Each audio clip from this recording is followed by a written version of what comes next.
The Hampton Talbots Sports Network will return in just a moment.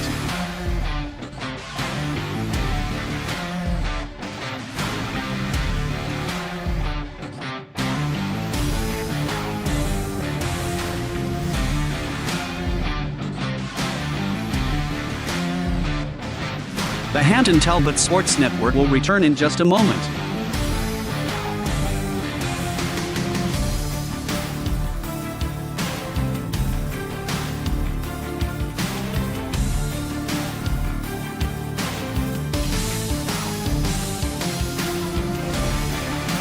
The Hampton Talbots Sports Network will return in just a moment.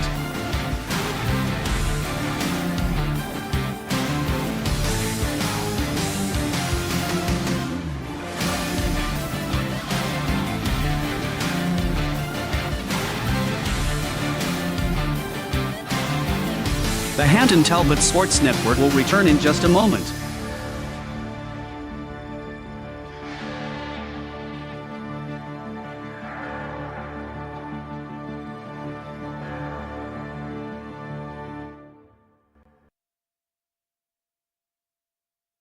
The Hampton Talbots Sports Network will return in just a moment.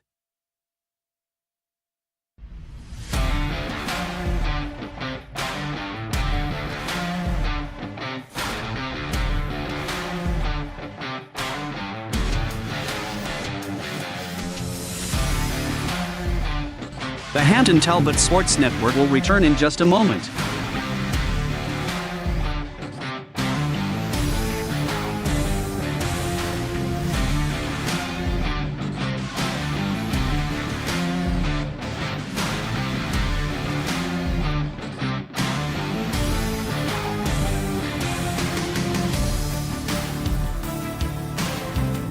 The Hampton Talbots Sports Network will return in just a moment.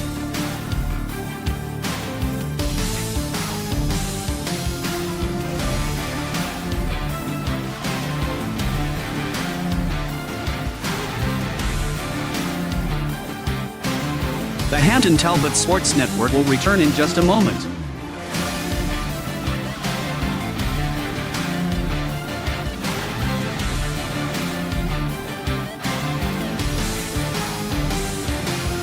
The Hampton Talbots Sports Network will return in just a moment.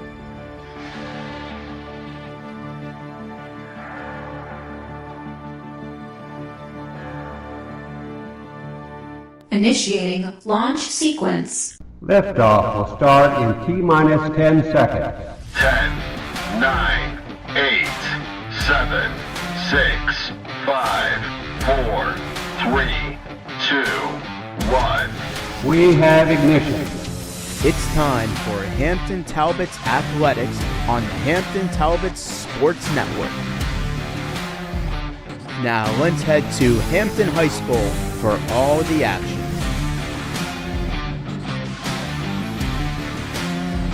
Welcome to the Hampton Talbots pregame show. We prepared you for tonight's action on the Hampton Talbots Sports Network. The Hampton Talbots pregame show. Football season as the Hampton Talbots host the West Mifflin Titans in their 2025 season finale. Welcome to Friendly Field, everyone, and it is the 2025 season finale. As I just mentioned, welcome to the pregame show, everyone. Today we have an assistant coach, Gavin Mayer, who is joining us, who has graciously joined us again for another pregame edition. So, Gavin, it's the last week of the regular season. The team doesn't know their fate yet. That will be decided later after the game. Whether or not the team wins or not will also have a factor in whether or not the team will make the playoffs or not. It's going to be up to the committee to decide who makes the final two wildcard spots. You pretty much know that you're not going to be the 7th seed, so you're going to have to hope for that last wildcard spot in the tournament right now. But besides all of that, you know, not knowing what your fate is, just what do you think is the team's mentality going into the last game of the season here, not knowing what their fate is and wanting to have a good game to close out the season? Yeah, we're going to lay it all out. We're going to give it our all.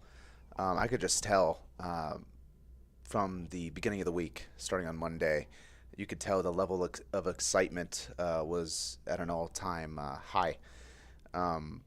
I wish it was like that this week of practice, our mentality was like that the entire way through, the entirety of the season. But, no regrets.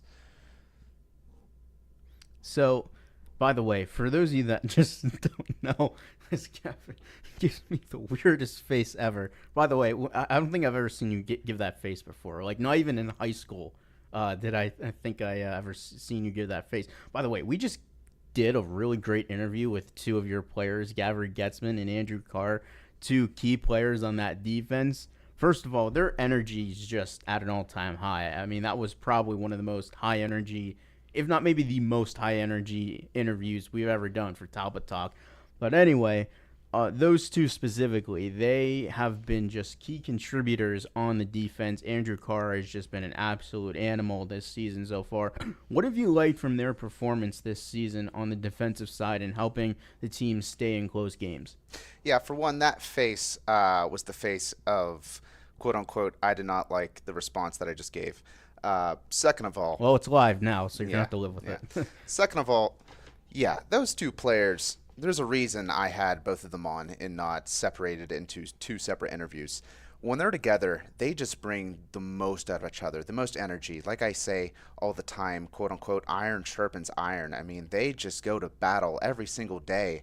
And whenever you have a couple of top-level athletes like that, it brings the rest of the team up. So, of course, this week especially, energy has just been flowing through the team, and it has been running through those two. And I expect a big game from those two tonight, as they're also first-time captains tonight. A couple of weeks ago, I had written an article Carr was featured in that article after the game. I called him a Mustang because he was flying around, like a Ford Mustang, because he was flying around so much. More specifically, like the Mustang that Steve McQueen drove in Bullet in that famous car chase. You ever see that movie before? Yeah. So that scene? Yeah. That specific Mustang was what Andrew Carr was like that game that night. I mean, he was just all over the place. He was just nonstop. But anyway, so the team, obviously, as I mentioned, they don't know their fate right now. They currently sit right now at 4 and 5 overall in the standings right now. McKeesport has already clinched the conference. Mars has already clinched a playoff spot right now, so that leaves Hampton and a few other teams that are hoping to get into the playoffs in that final wild card spot right now.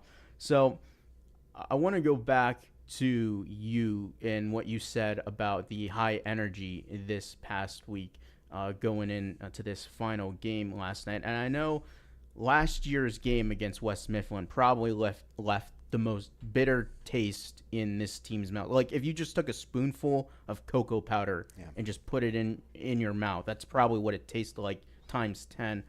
Is that a motivating factor in leading into this game tonight after what happened to this team last year against West Mifflin? Yeah. Walking off of that field last year, and Coach Sholo has repeatedly brought that game up to the entire team and the staff. It was flat out embarrassing. Like you put it, it was like putting, a teaspoon of cocoa powder in your mouth. Yeah, that's a good way to encapsulate that. It was flat out embarrassing, and our team looked sorry for itself. So to put it bluntly, we're hoping to kick this team's butt this week, and we think we seriously do have a serious shot at it, but only if the Talbots don't beat the Talbots. And what that means is we can't turn the ball over, and we can't force any stupid penalties. We got to play our clean brand of football. We got to go out hitting hard, and we just got to play that Talbot brand. Yeah, it seems that phrase that you just said, the Talbots can't beat the Talbots, has been unfortunately kind of a recurring theme this year. I remember I talked to Coach Sholo post-game after the Chartiers Valley game, and he used the exact same phrase, Talbots can't beat the Talbots in that game, and he's absolutely right. Last thing here before we go to break is, even though you guys don't know your fate, and it could be the last game of the season, it might not be, who knows, what has been your overall takeaway from this season in 2025?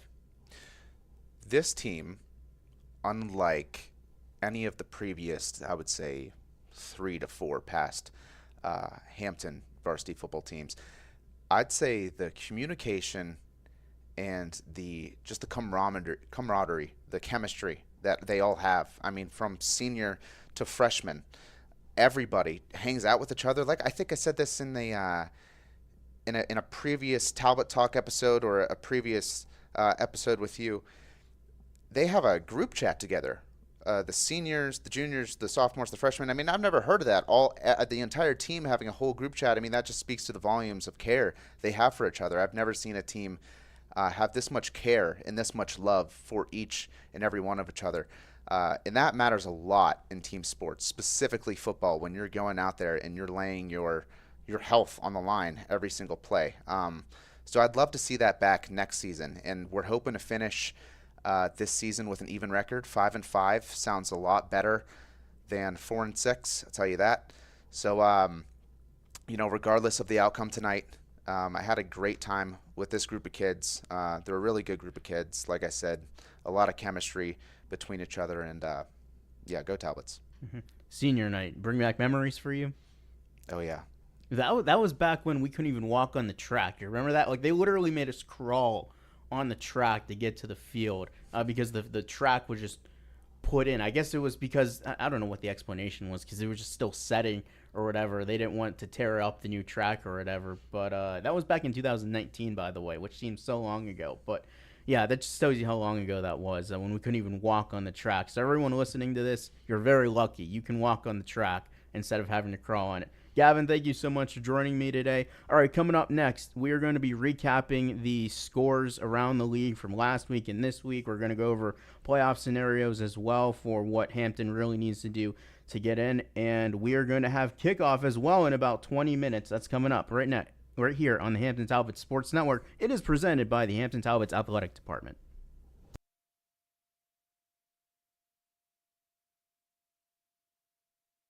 Hampton fans, feel your game night with Pasquale's Pizzeria. We have been honored to serve the Hampton community with 2 convenient locations for over 23 years. Ordering is quick and easy at orderpasquales.com. That's orderpasquales.com. Pasquale's Pizzeria, fast, fresh, hot to your door. We love supporting Hampton athletics and are proud to call this community our home as we cheer on the Talbots to victory. Let's go Hampton. Since 2006, Resnick Roofing has offered the best products, the best installation, and the best warranty in roofing, siding, and roof integrated solar systems to the greater Pittsburgh area. Whether you need a roof replacement, new siding, or are looking to go solar, contact Resnick Roofing and Contracting for a free estimate at 412-212-7663 or visit our website at www.resnickroof.com. You're listening to the Hampton Talbots Sports Network on the Hampton Athletics Department YouTube channel.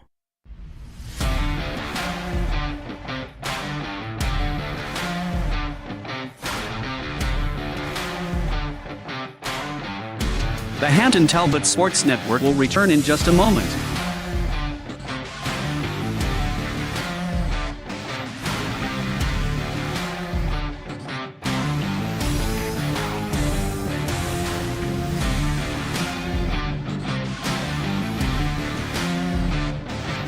The Hampton Talbots Sports Network will return in just a moment.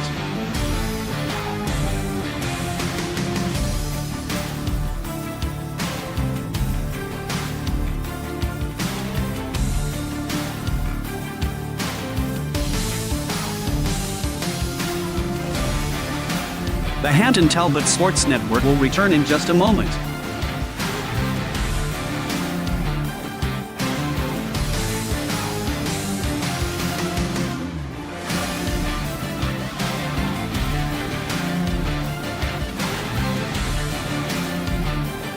The Hampton Talbots Sports Network will return in just a moment.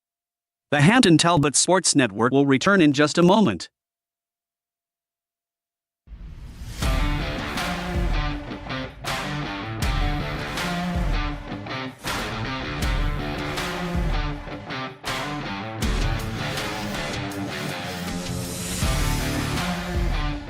The Hampton Talbots Sports Network will return in just a moment.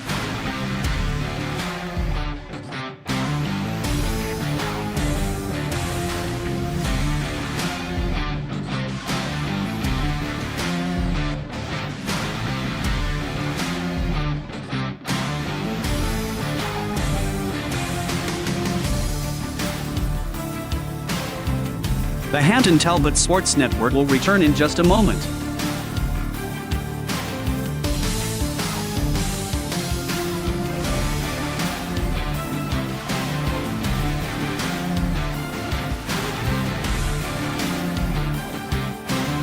The Hampton Talbots Sports Network will return in just a moment.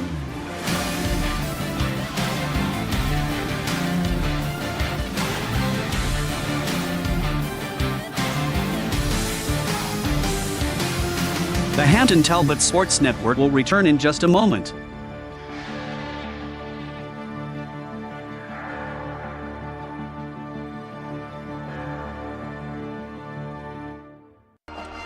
It is senior night here at Fridley Field as the Hampton Talbots welcome the West Mifflin Titans in their 2025 season finale.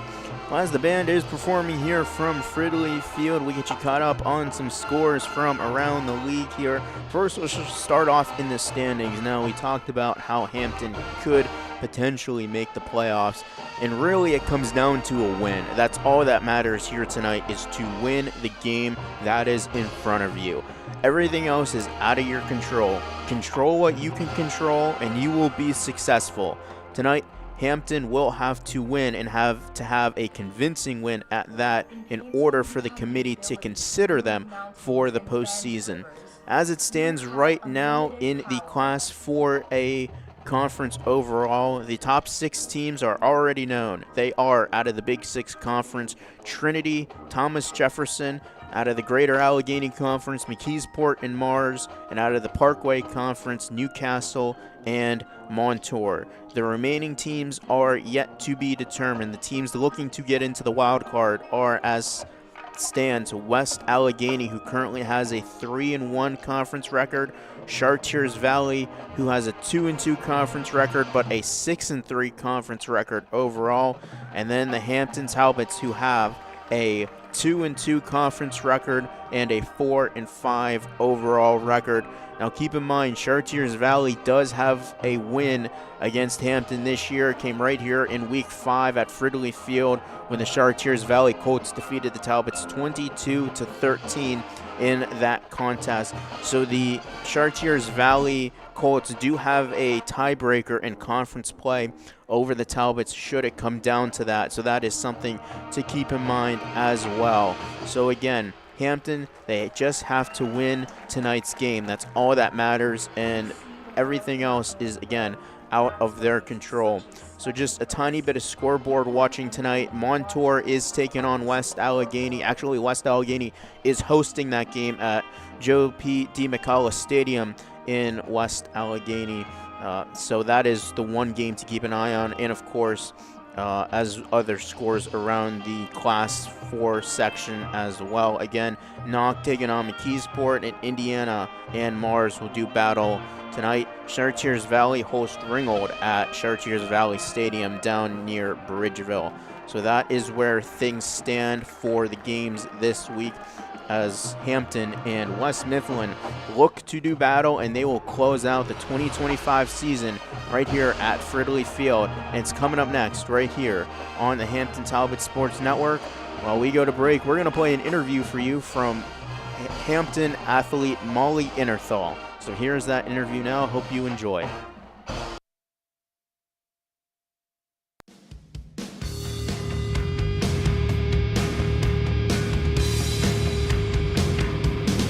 Hello, and welcome to the Talbot Talk Podcast, a program brought to you by the Hampton Talbot Athletic Department, co-produced by fellow alumni Greg Hillman. On the Talbot Talk Podcast, we look to gain insight into the lives of our Hampton community involved within athletics. I'm your host, Gavin Mayer, acting athletic department administrator and varsity football coach. And joining us today is senior Molly Innerthal, one of our top women student athletes for the Hampton Talbot varsity girls soccer team. Welcome, Molly. Pleasure to have you on. Glad to be here. I appreciate you taking some time to conduct this interview, especially after such an odd ending regarding your most recent soccer match against Gateway. Now, to begin this interview, why don't you tell the audience the significance of that specific game and what occurred? What happened?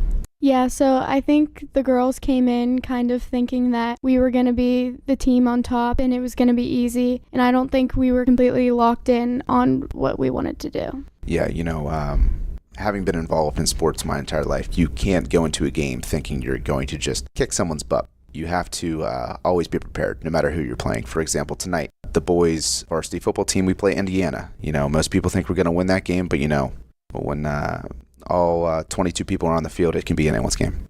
So, first, we know you're a soccer phenom. So tell the audience what position you play this season and what do you enjoy mostly about it? Yeah, so this season specifically, I'm an 8, which means that I'm in the middle of attacking and defensive in the midfield, and that allows me to be involved in almost every play of the game, and it allows me to not only make offensive opportunities but also defensive opportunities. Now, for someone who hasn't watched you play, why don't you give me a couple words that could describe your game? Yeah, I would say a couple words that would describe my game is tenacious, competitive, physical, and calculated. Tenacious, competitive, physical, and calculated. That was very calculated, that response right there. I feel like you were almost thinking of those responses. I love it. Very nice. Now that we got to know a little bit about your sports background, let's move into some more team player-specific questions. What are some team and or personal goals you have set for yourself this season, and why those? I think some goals that we have for this season is just to compete every practice, every rep, every even rest. We need to compete and worry about the small things before we can win actual games. Competing is the number one indicator of a successful team, so I love to hear that. Now, how has your role evolved from last year to now in terms of leadership? So I think now that I'm a captain, it doesn't really change who I am as a kid and how I lead. It's an added bonus that I get to wear a band on my arm, but I think it's important that you lead by example and build each other up, but also hold each other accountable. Why don't you walk us through a typical match week, like that of training, focus, recovery, film, other type of prep work that gets you ready for your game? Yeah, so I'm very big on film. If I don't watch film, I don't think I'm as prepared, but as a group, I think practicing, we just worry about the opponent that we're playing and how we can capitalize on their weaknesses and how we can help us on the field. Most of the public eye truly don't understand the amount of work it takes to be a more than exceptional student athlete. So speaking of leadership, seeing as though you are a captain, as a varsity leader, how do you bring along those underclassmen in your position groups? Yeah, so I have a unique perspective because this year specifically, I am close with a freshman, a sophomore, a junior, senior, every girl on the team. I can tell you, like, their favorite color. Like, it's a great environment this year, and I'm so glad that we have that because I think it completely changes our connection on the field. That's exactly what you want to hear from a leader. I love to hear that, Molly. Now, as a captain, what does a quote-unquote Hampton Standard rep look like in your sport? I think a Hampton Standard rep is showing up every day, even when you don't want to, leading by example, and even staying focused even whenever other things are happening outside of school. I love it. Now, moving away from sports, let's focus on some more academic, personal life type questions, and then we'll wrap up with the fun closer. Outside of sports, what are you most proud of right now? I know it's broad, but let's say school. What are you most proud of? I'm really passionate about trying to be a PA because I'm going to Slippery Rock to play soccer and study to become a PA, and I love everything health related and helping people get better, so I'm really passionate about learning more about the body. Shout out to the Rock. I love it. How has your sport shaped this decision? I'm very grateful to be playing soccer my whole life, and I really do think that it shaped me into the person that I am today, and any setback isn't going to deter my entire life, and that you just have to keep pushing through. Keep pushing through. Couldn't agree more. Now, finally, what does representing Hampton and the Talbots mean to you personally? Well, for me, I always grew up watching the older girls play soccer on the field and getting to dream of playing under the lights. So I think repping being a Talbot is a whole different meaning because I get to show the younger girls what it's like to be old and show up. Thank you, Molly. Honestly, that was great. I mean, Hampton Athletics looks to be in good hands. Now, on a lighter note, to finish this interview, I'm going to list a series of rapid-fire questions. You must answer in one word or phrase. Okay. You ready? Yeah. Favorite teacher to shout out? Mr. Popovich. Hidden talent off the field and or court? The splits. Home or away uniforms? Home. Song that flips the switch pregame. What gets you hyped? Anything by Lil Wayne. I like it. Post-game snack or meal you can't live without? Gatorade. One word coaches would write on your scouting report. Persistent. Molly, thank you very much for your time, and good luck for the remainder of this school year. Once again, I'm your host, Gavin Mayer. Until next time on Talbot Talk. Thank you.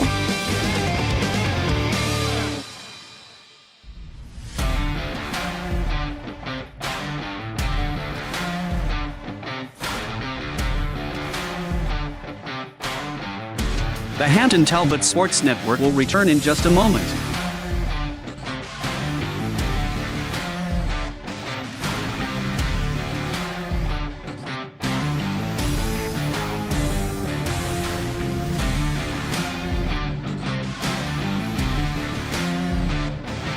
The Hampton Talbots Sports Network will return in just a moment.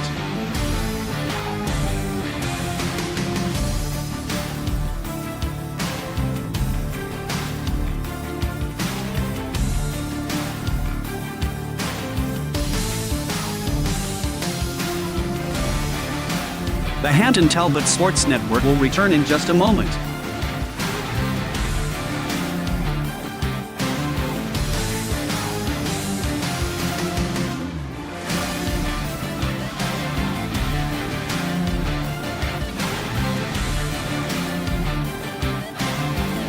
The Hampton Talbots Sports Network will return. Oh, nothing matters anymore except this one game tonight to try and get into the postseason, to convince the committee to let you in. How do you want to play tonight? How do you want to be remembered tonight? This is it. Hampton and West Mifflin, the final game of the 2025 season.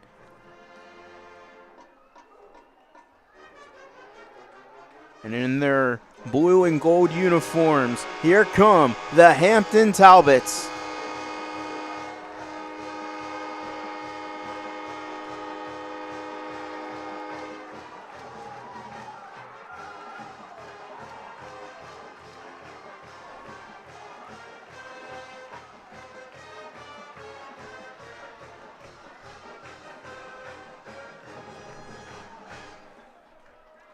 Well, as we said, one game to try and get in. That's all that matters. Hampton currently sits in third place in the Greater Allegheny Conference with a 2-2 record, 4-5 overall. The McKeesport Tigers have already clinched the conference. The Mars Planets have already clinched a playoff spot with their win last week over Hampton. But Hampton is not mathematically out. They still can get into the playoffs, but they will need a lot of help to get in. They will need to convince the committee to let them into the postseason. As it stands right now, they're probably not going to get the 7th seed, so their best hope is to get the 8th and final seed in the wild card race. With that being said, most likely the team that they would play, or one of the teams that they could play, would be their conference rival, the McKeesport Tigers, in that dynamic running back, the 5-star recruit who just actually decommitted from Penn State, Kamon Spells, over the last couple of weeks with the firing of James Franklin. Still a very dynamic running back at that.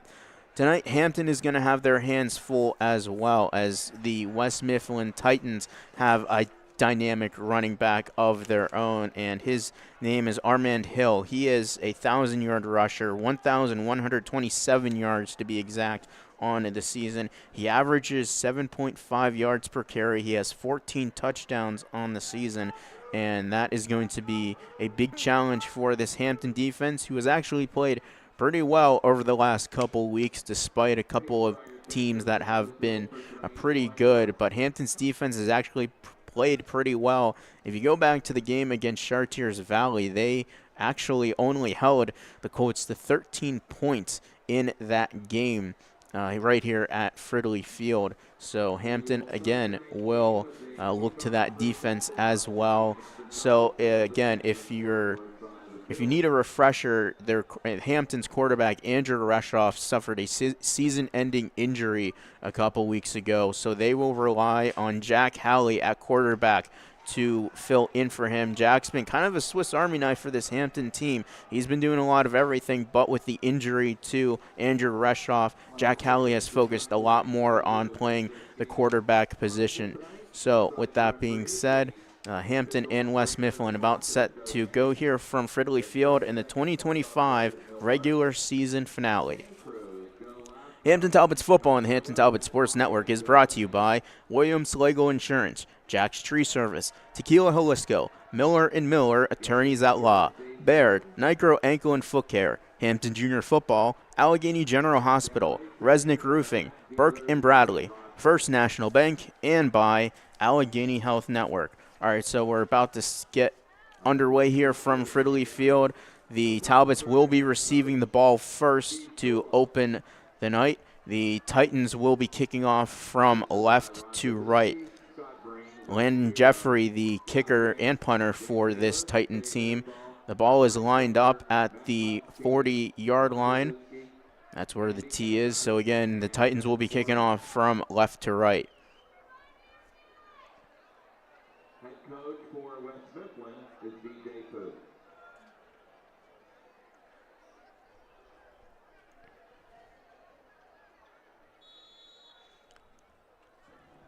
Landon Jeffrey runs up to the ball. He's a right-footed kicker, and he will squib that ball on the ground. It's going to come to that far sideline, and taking it is Heath Bargo. Past the 30, breaks free to pass the 50, down the far sideline, the 40, the 35, and he gets brought down at that 30-yard line on the far sideline. What a return by Heath Bargo, who's really stepped up over the last couple of weeks due to injuries, and Hampton with just tremendous field position to start tonight's game. And we'll see where they officially mark him. They're going to put him at the 29-yard line of the Titans already. Great return by Heath Bargo to start this game. So Hampton will start off with a 1st and 10 from the Titans' 29-yard line, moving from right to left. Ball placed on the far right hash mark. Hampton runs up to the ball. Halley in the gun. McEnany to his left. He's got a trips right, Weeks left. No receivers to the left. Halley looking to the near sideline to head coach Steve Sholo. He's in the gun. He gets the snap. He's going to hand it off to McEnany. He's going to run to the right, finds a hole past the 25, and that's where he's going to get stopped. So it's going to be a pickup of 4 on the first play from scrimmage. 2nd down coming up. So Hampton will want to get a very bitter taste out of their mouth from a season ago against these Titans. The Titans won the game a season ago 70-12. At Titan Stadium in West Mifflin. And that's something that's been on the minds of these Hampton players really for the past year, especially this week leading up to this game. Halley in the gun, gets the snap, hand off to McEnany, tries to run to the left. Oh, he lost the ball. The ball is on the ground, and it's picked up by the Titans. And picking the ball up is Jordan Combs, and he's going to run past the 30, the 20, the 15, the 10, the 5. He will score, and the Titans with a huge defensive play to open the scoring, and the Titans get on the board first. It's 6-0.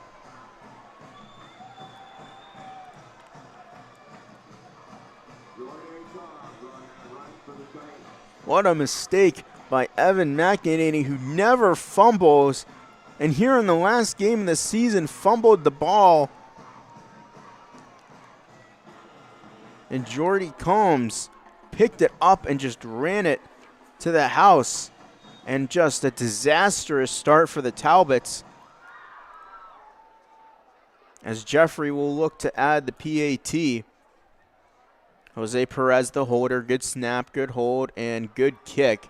7-0. What an explosive start for the Titans, and they get on the board first with a defensive score. My goodness, and Hampton will have to regroup after that. Evan McEnany was running to his left and just dropped the ball. Looked like it may have gotten knocked out a little bit too, but a rare error by Evan McEnany.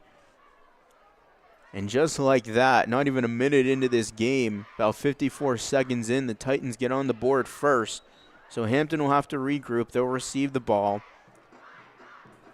Just a costly error for Hampton. So we'll see what head coach Steve Sholo will want to draw up here. Now, we talked with him a couple weeks ago after the Chartiers Valley game. He said he wanted to be more aggressive with the play calling in the opening quarter, in the opening possessions. And you could see it on his face after that game as well. He wasn't as aggressive as he'd like to be. He was still trying to figure out how to call plays without his quarterback, using a bunch of different quarterbacks like Jack Howley, like Willie Hazelrig, filling in for Andrew Reshoff in the quarterback position. So Jeffrey will kick off again from left to right, and we'll see if they squib it this time, and they will. That's going to go on the ground. It's going to come and take a high hop, and Bargo is going to take it again. He's going to try and run past the 35, and we'll see where they mark him. All right, so Hampton's going to have a short memory after that disastrous possession. Still an entire game to play. So the ball will be placed at the 37-yard line officially. And they're going to move it to the far right hash mark. So it's going to be 1st and 10 for Hampton at the 37. Ball placed right hash mark. Talbot's moving right to left. Jack Howley will start in the gun. He's got a receiver to the near side to his left. McEnany to his right in the backfield. Howley gets the snap. He's going to hand off to Evan McEnany. They go right back to him. He's going to run to the near sideline outside the numbers, but he's going to get tackled at the 35. And great pursuit by Armand Hill, the dynamic player for this Titans team. And McEnany's going to lose 2 yards on the play. So it's going to be a 2nd down and 12. So after a good kick return for Hampton to start this game, things have just gone backwards for the Talbots. They trail 7-0, 10:30 to go, first quarter, and they need this win to try and stay alive in the postseason race. Howley in the gun, McEnany to his right, 2 receivers to his left.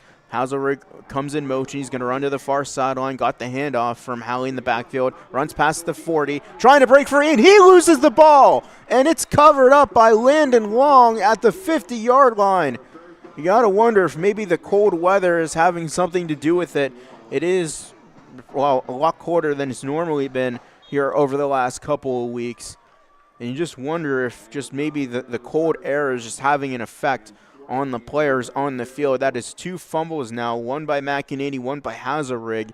But Hampton fortunate enough this time to cover up the ball. It's going to be a 1st and 10 from the 49-yard line. Howley in the gun, McEnany to his left, gets the snap. Howley's going to keep. He's going to run to the left side, trying to find an edge, and he will go past the 45, spinning into Titan territory, and they're going to mark him at the 42-yard line on the play. So a pickup of 7 yards. It will be 2nd down and 3 coming up. Approaching 9.5 to go here in this first quarter. Hampton trails 7-0 after the fumble and return by Jord Combs with the fumble recovery to make it 7-0 very quickly here at Fridley Field. It's going to be a 2nd down and 3. Howley in the gun. He's got McEnany a little bit to his right in the backfield, about a yard behind him. Gets the snap. He's going to hand off to McEnany. McEnany's going to run up the middle, past the 40, past the 1st down marker. He's going to try and fight to the 35. He's going to be a yard short, so he'll get to the 36, but he does pick up the 1st down on the play. It's going to be a pickup of 6 on the play, and it's going to be a fresh set of downs for the Talbots.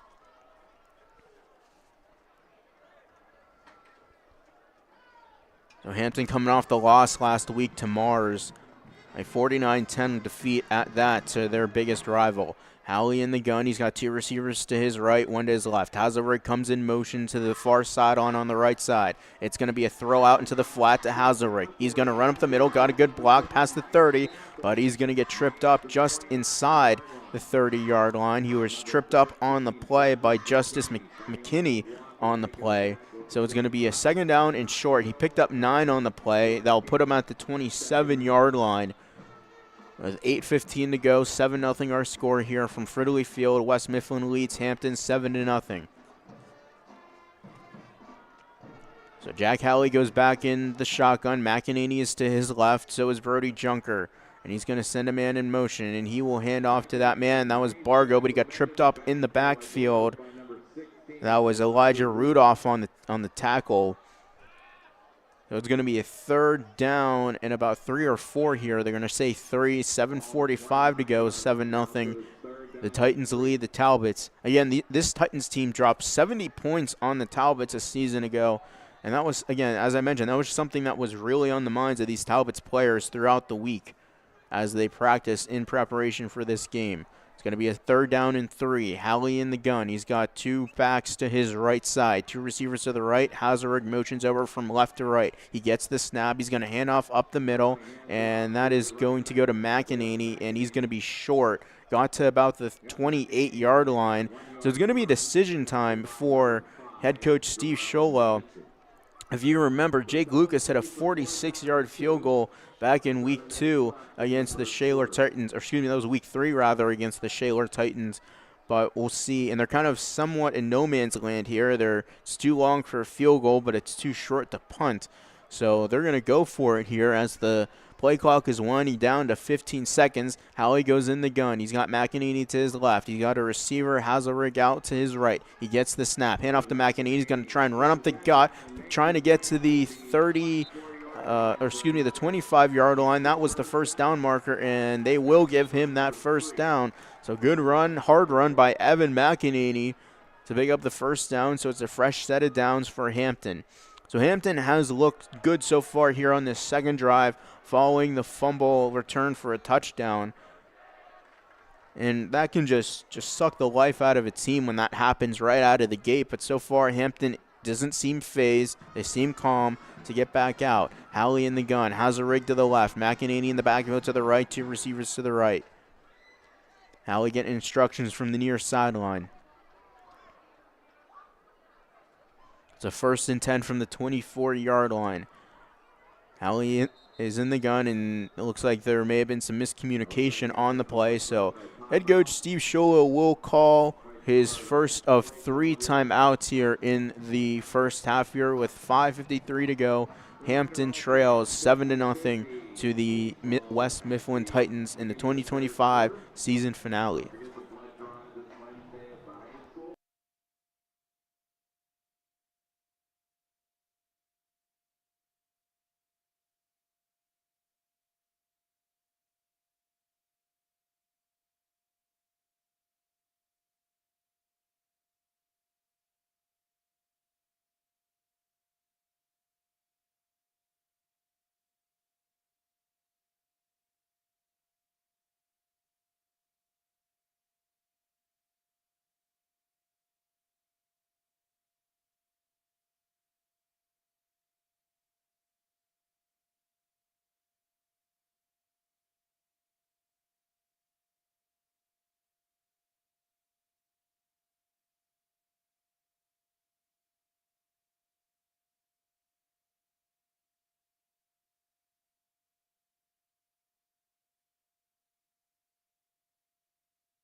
Hampton fans, feel your game night with Pasquale's Pizzeria.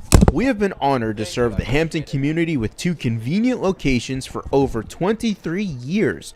Ordering is quick and easy at orderpasquales.com. That's orderpasquales.com. Pasquale's Pizzeria, fast, fresh, hot to your door. We love supporting Hampton athletics and are proud to call this community our home as we cheer on the Talbots to victory. Let's go Hampton. Since 2006, Resnick Roofing has offered the best products, the best installation, and the best warranty in roofing, siding, and roof integrated solar systems to the greater Pittsburgh area. Whether you need a roof replacement, new siding, or are looking to go solar, contact Resnick Roofing and Contracting for a free estimate at 412-212-7663 or visit our website at www.resnickroof.com. You're listening to the Hampton Talbots Sports Network on the Hampton Athletics Department YouTube channel.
field position for their next drive. First and 10 for the Hampton 32. So first down and 10 rather.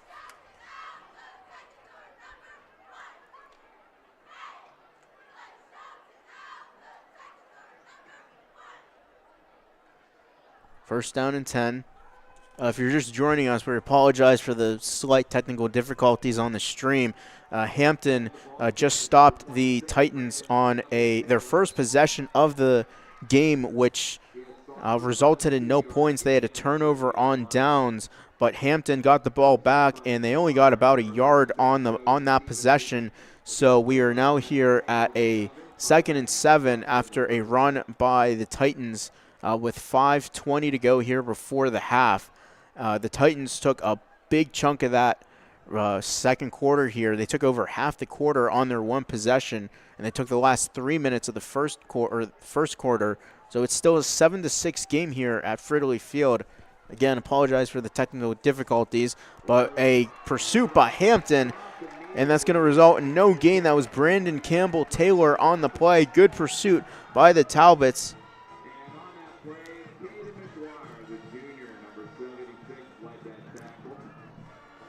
So it's going to be 3rd down and 10 for the Titans. So again, the Titans drove down the field. They used their dynamic running back, Armand Hill, on that first possession, and he just ran right down the Talbots secondary as well as the front line. The Titans got to about the half-foot line, and Hampton was able to stop them. However, they were helped out a little bit when the quarterback, Glover, fumbled the ball on that first possession. Glover in the gun, Hill to his right. He gets the snap. He's going to fake the handoff. He's going to throw it over the middle. High throw, incomplete. Try to go to his receiver, Jose Perez, and it's going to be a 3rd down and 10 coming up. So again, on that first possession, the Titans ran the ball pretty well. The air game wasn't really great. They ended up getting a pass interference call from them. Or on Hampton rather, that put them up at the 15, and then they were able to drive to about the half-yard line, but no points came about on that last possession. And then, as we said, Hampton got the ball back at their own 6 and only had about a yard to show for it. And then kind of a botched kick by Jake Lucas set the Titans up where they really are now at the 32-yard line. So it's it's going to be a 4th down rather.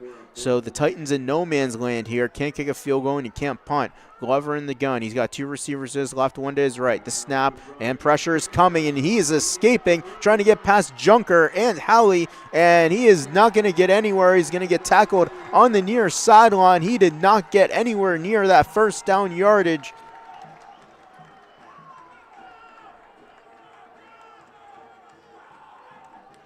So it's going to be a turnover on downs again by Hampton.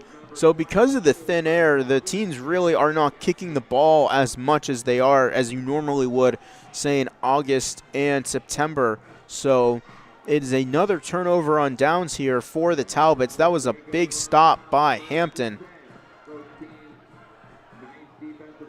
So we are at the 4:02 mark, I should say, of the second quarter before the half. Howley and the Talbots go back to work. They hand off to Hazelrig. Hazelrig spins past the far sideline, past the 40, the 50. He's got to hold on to the ball, and he does, and he'll get tackled right around midfield. And Willie Hazelrig with a nice gain on 1st down. That was a pickup of about 28 on the play, or 23 rather, excuse me. So it's going to be a 1st down for Hampton at midfield. They're moving from left to right here in the second quarter. 3:35 to go here before the half. Howley in the gun. He's going to send Hazelrig in motion, and Howley's going to keep it. He's going to run up the middle, finds a good hole, and he's going to get to the 40 for a pickup of exactly 10 yards on the play.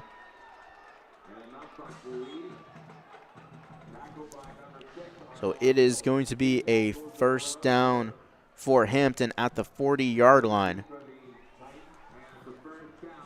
Ball placed on the far left hash mark. Hampton trails 7-6 here.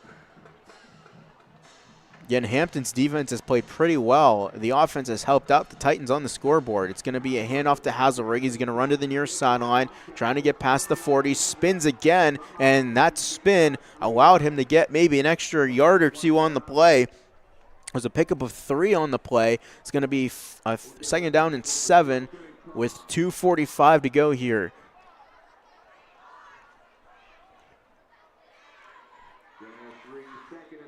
So again, the Talbots have missed Hazelrig's services for a number of games this season. And it's good to have him back in the lineup. Halley in the gun. He's going to fake the handoff, keep it, run up the middle, and he's going to get past the 35. A flag was thrown in that pile where Halley was tackled. We'll see what the call is here. That is a holding call on Hampton. So it's going to push them back 10 yards. It's going to put them at the 47 of the Titans. It's going to be a second down and 17. And this, unfortunately, has been a theme of Hampton this year. You see a lot of good drives, or good promising-looking drives that just stall in penalties. And that was something we saw in the Chartiers Valley game. They had a lot of good-looking drives. It's just that penalties just killed the Talbots on a number of possessions. So it's going to be a second down and 15 now for Hampton from the 45-yard line. Halley in the gun. He's got McEnany to his left. He's going to throw. He looks to his left. He's going to scramble to the right, trying to find a receiver. And he's going to almost throw an interception. Dangerous throw that was in and out of the hands of Hunter Horn, who had his hands all over that ball. And that was almost a give me from Jack Halley. And thankfully for Hampton, that was not a turnover, but it's still going to be a very long third down. It's third down and 15. Ball plays at the 45-yard line. They got to get to the 30 for the first down.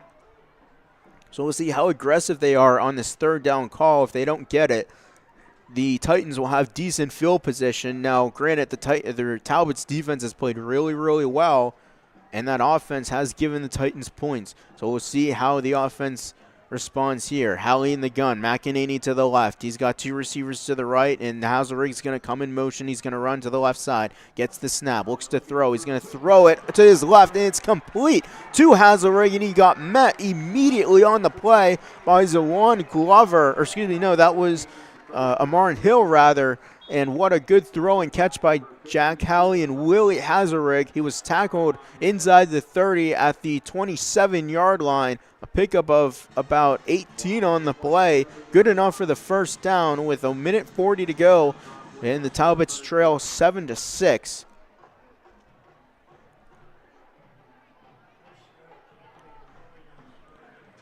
Inside a minute and a half to go. Halley in the gun. McEnany to the right. 2 receivers to the right, 1 to the left. Gets the snap. Halley's going to keep. He's going to run to the near sideline. Trying to get past the 25. He's going to get spun around and tackled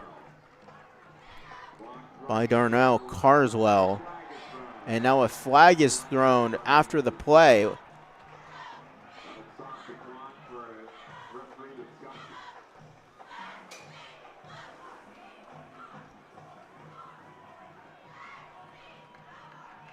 So we're waiting to see what the call is. It came in late.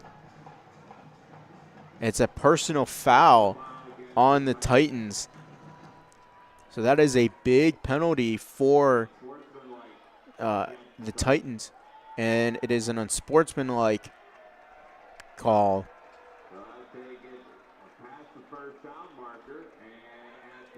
So that will give Hampton a bunch of extra yardage, and that will put them at the 12-yard line. Great field position for Hampton now. They got to get to the 2 for a first down. Halley in the gun. He's got McEnany to his right. Two receivers to the left, 1 to his right. Hazelrig comes in motion. He gets the handoff. Trying to find a crease and a block. Escapes a tackle. He's going to get pushed by his offensive line. Still going, and he's at the 5, and they will mark him at the 6 officially. So good push from Hampton. They got 43 seconds to go. They still have 2 timeouts. But they got to snap the ball here as time is running out. Halley in the gun. He's got McEnany to his left. 2 receivers to the right, 1 to his left. Gets the snap. He's going to hand off to McEnany to the right side. He's going to get snubbed right around the 5-yard line. Great pursuit by Darnell Carswell again, and Hampton's going to be forced to call one of their 2 final timeouts as Halley and Sholo are having a discussion about the play call on the near sideline here. 21 seconds to go here before the half. It's 7-6. So you'd figured it's going to be 3rd down. This is their last opportunity, or their last play, I should say. If you don't get it, maybe you call a timeout and then you let Jake Lucas kick a field goal. Again, it is cold here in Allison Park, so the ball is not going to fly as well as it would in the earlier months of the season. So you have to keep in mind about that, which is why you're seeing a lot of squib kicks here tonight between these two teams. Again, the cold air, the ball is not going to fly as well. So 21 seconds to go here on the clock before the half. Hampton trails 7-6. It easily could be tied, but the Titans were able to get a blocked field goal to preserve their 1-point lead here before the half. So it is 21 seconds on the clock. We'll see what head coach Steve Sholo and the Titans offense dial up here before the half. They have one more play to try and get into the end zone. They can still try and take the lead here. With Howley in the gun, McEnany to his left. He's got 2 receivers to his right, none to his left. Junker also to the right. They're going to hand off to McEnany. He's going to find a hole, and he will find the end zone. Evan McEnany with the touchdown, and Hampton takes the lead.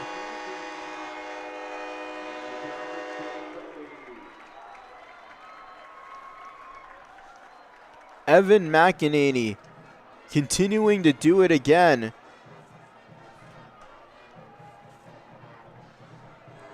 That is his 8th touchdown on the season.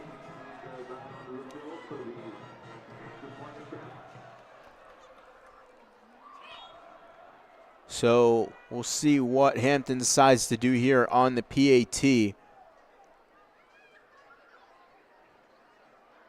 Halley is showing shotgun. Jake Lucas is showing kick. And they will go with Halley, and he looked like he wanted to pass, trying to throw it, spins out of it. He's still in bounds, and he tried to hop, and he's going to get pursued by 3 Titans. And that play just unfolded very quickly for Jack Halley and Hampton. So they do not convert on the 2-point conversion, but they do retain the lead. It is 12-7 with 17 seconds to go before the half.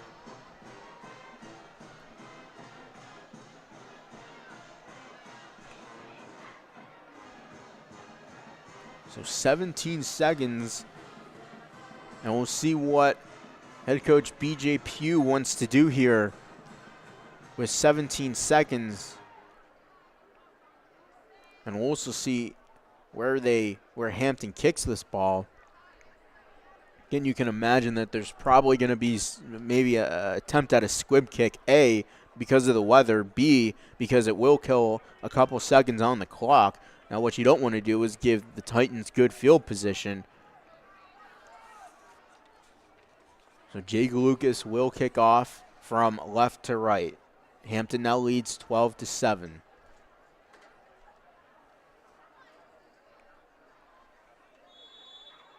Jake Lucas to kick off for the Talbots. 17 seconds left in the first half. He runs up to the ball, and he will kick it off. End over end kick. It's going to come to the near sideline. That was Teron White, who runs to the far sideline now.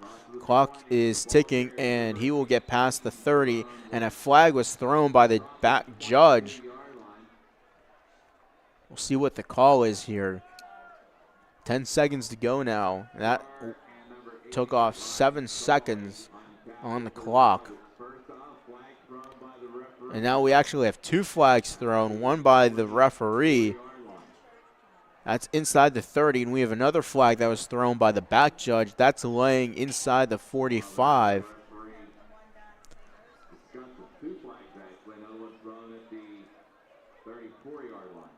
So we'll see what the calls are here. 10 seconds to go.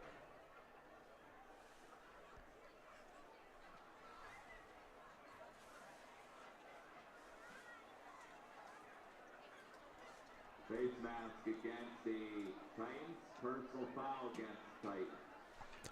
So we have a face mask and a personal foul against the Titans.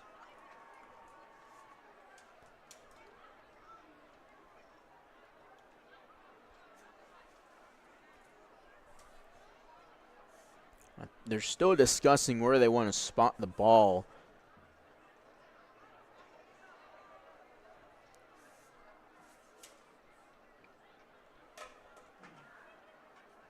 Ball be marked at the 12-yard So they put it at the 12-yard line with 10 seconds to go. We'll see if the Titans want to be aggressive at all here. 12-7 our score. Hampton leads. And it looks like Glover is under center. He's just going to take a knee down and send this to halftime. And he will do exactly that. So at the end of the first half, it is the Hampton Talbots 12 and the West Mifflin Titans 7. Here from Fridley Field on the 2025 regular season finale.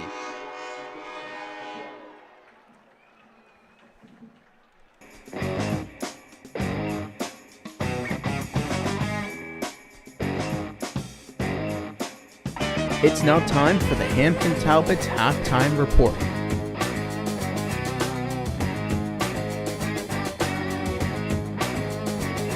Let's head back out to Hampton High School for the halftime report.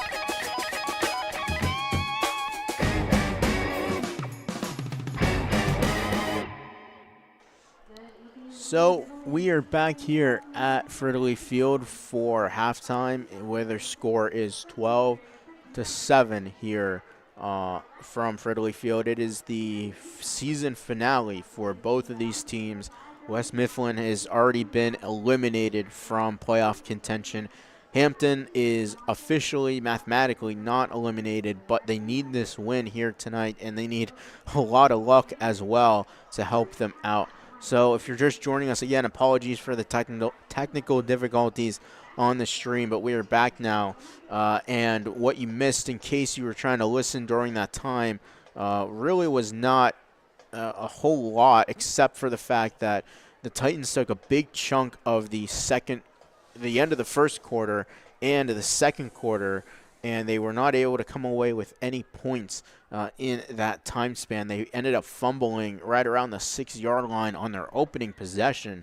Hampton gave the Titans some points on their opening possession after a fumble by Evan McEnany that was run back for a touchdown. So that is, and then on the next possession, Hampton was able to run it down the field, and Willie Hazarig was able to secure a catch on the near side of the end zone to get Hampton on the board. However, a blocked kick was able for the Titans to keep the lead, but after a couple of more possessions, the Talbots went down the field. They were able to score thanks to Evan McEnany's 8th rushing touchdown on the season, and they were able to take the lead to make it 12-7 after a failed PAT. So Hampton has left some points on the board.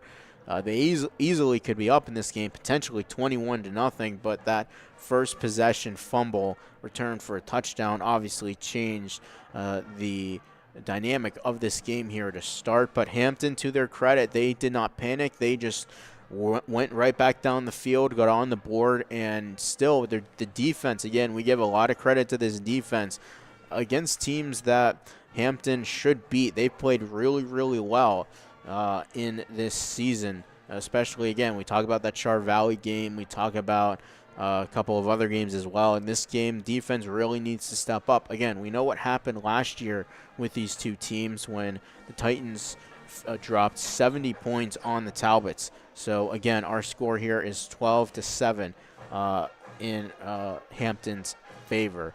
So, coming up next, we are going to be having an interview with two Hampton seniors, and they are Evan McEnany and Brody Junker, who sat down with assistant coach and Talbot Talk podcast host Gavin Mayer and just talked about things, football and life and post-grad plans and whatnot.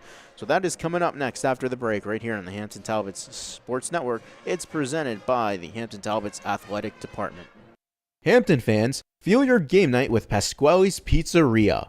We have been honored to serve the Hampton community with 2 convenient locations for over 23 years. Ordering is quick and easy at orderpasquales.com. That's orderpasquales.com. Pasquale's Pizzeria, fast, fresh, hot to your door. We love supporting Hampton athletics and are proud to call this community our home as we cheer on the Talbots to victory. Let's go Hampton.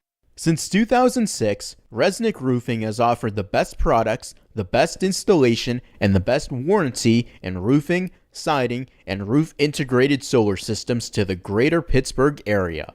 Whether you need a roof replacement, new siding, or are looking to go solar, contact Resnick Roofing and Contracting for a free estimate at 412-212-7663 or visit our website at www.resnickroof.com. You're listening to the Hampton Talbots Sports Network on the Hampton Athletics Department YouTube channel.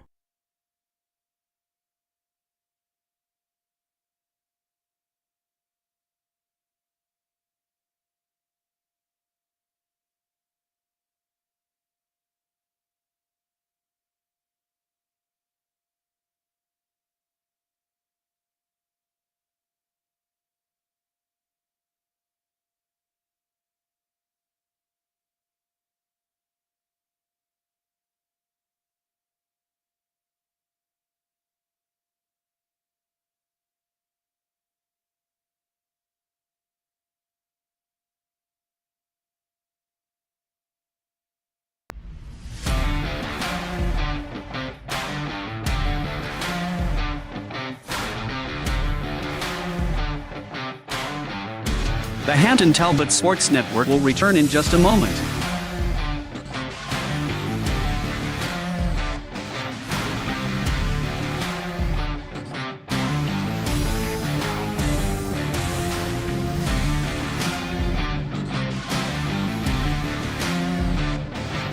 The Hampton Talbots Sports Network will return in just a moment.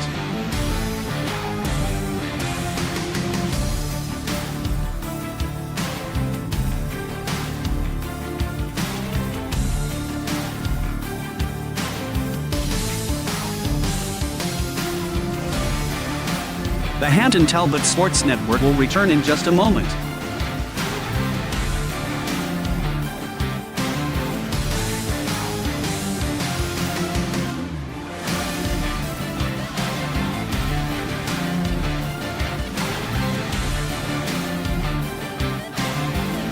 The Hampton Talbots Sports Network will return in just a moment.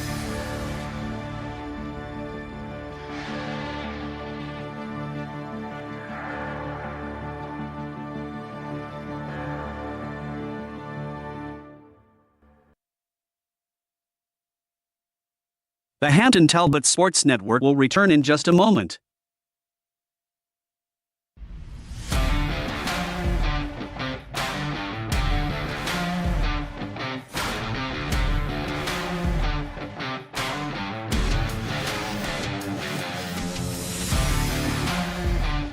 The Hampton Talbots Sports Network will return in just a moment.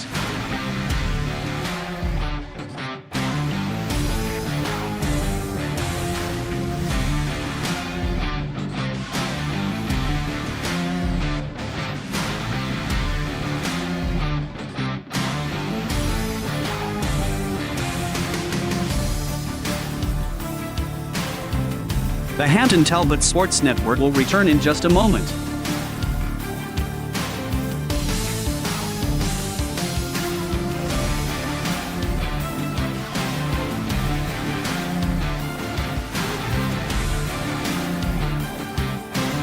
The Hampton Talbots Sports Network will return in just a moment.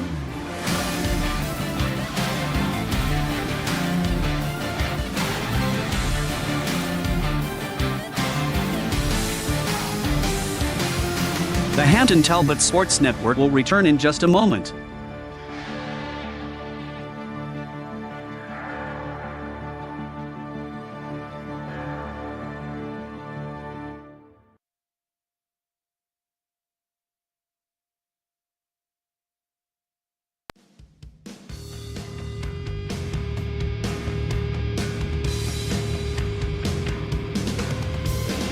Hello, and welcome to the Talbot Talk Podcast, a program brought to you by the Hampton Talbot Athletics Department, co-produced by fellow alumni Greg Hillman.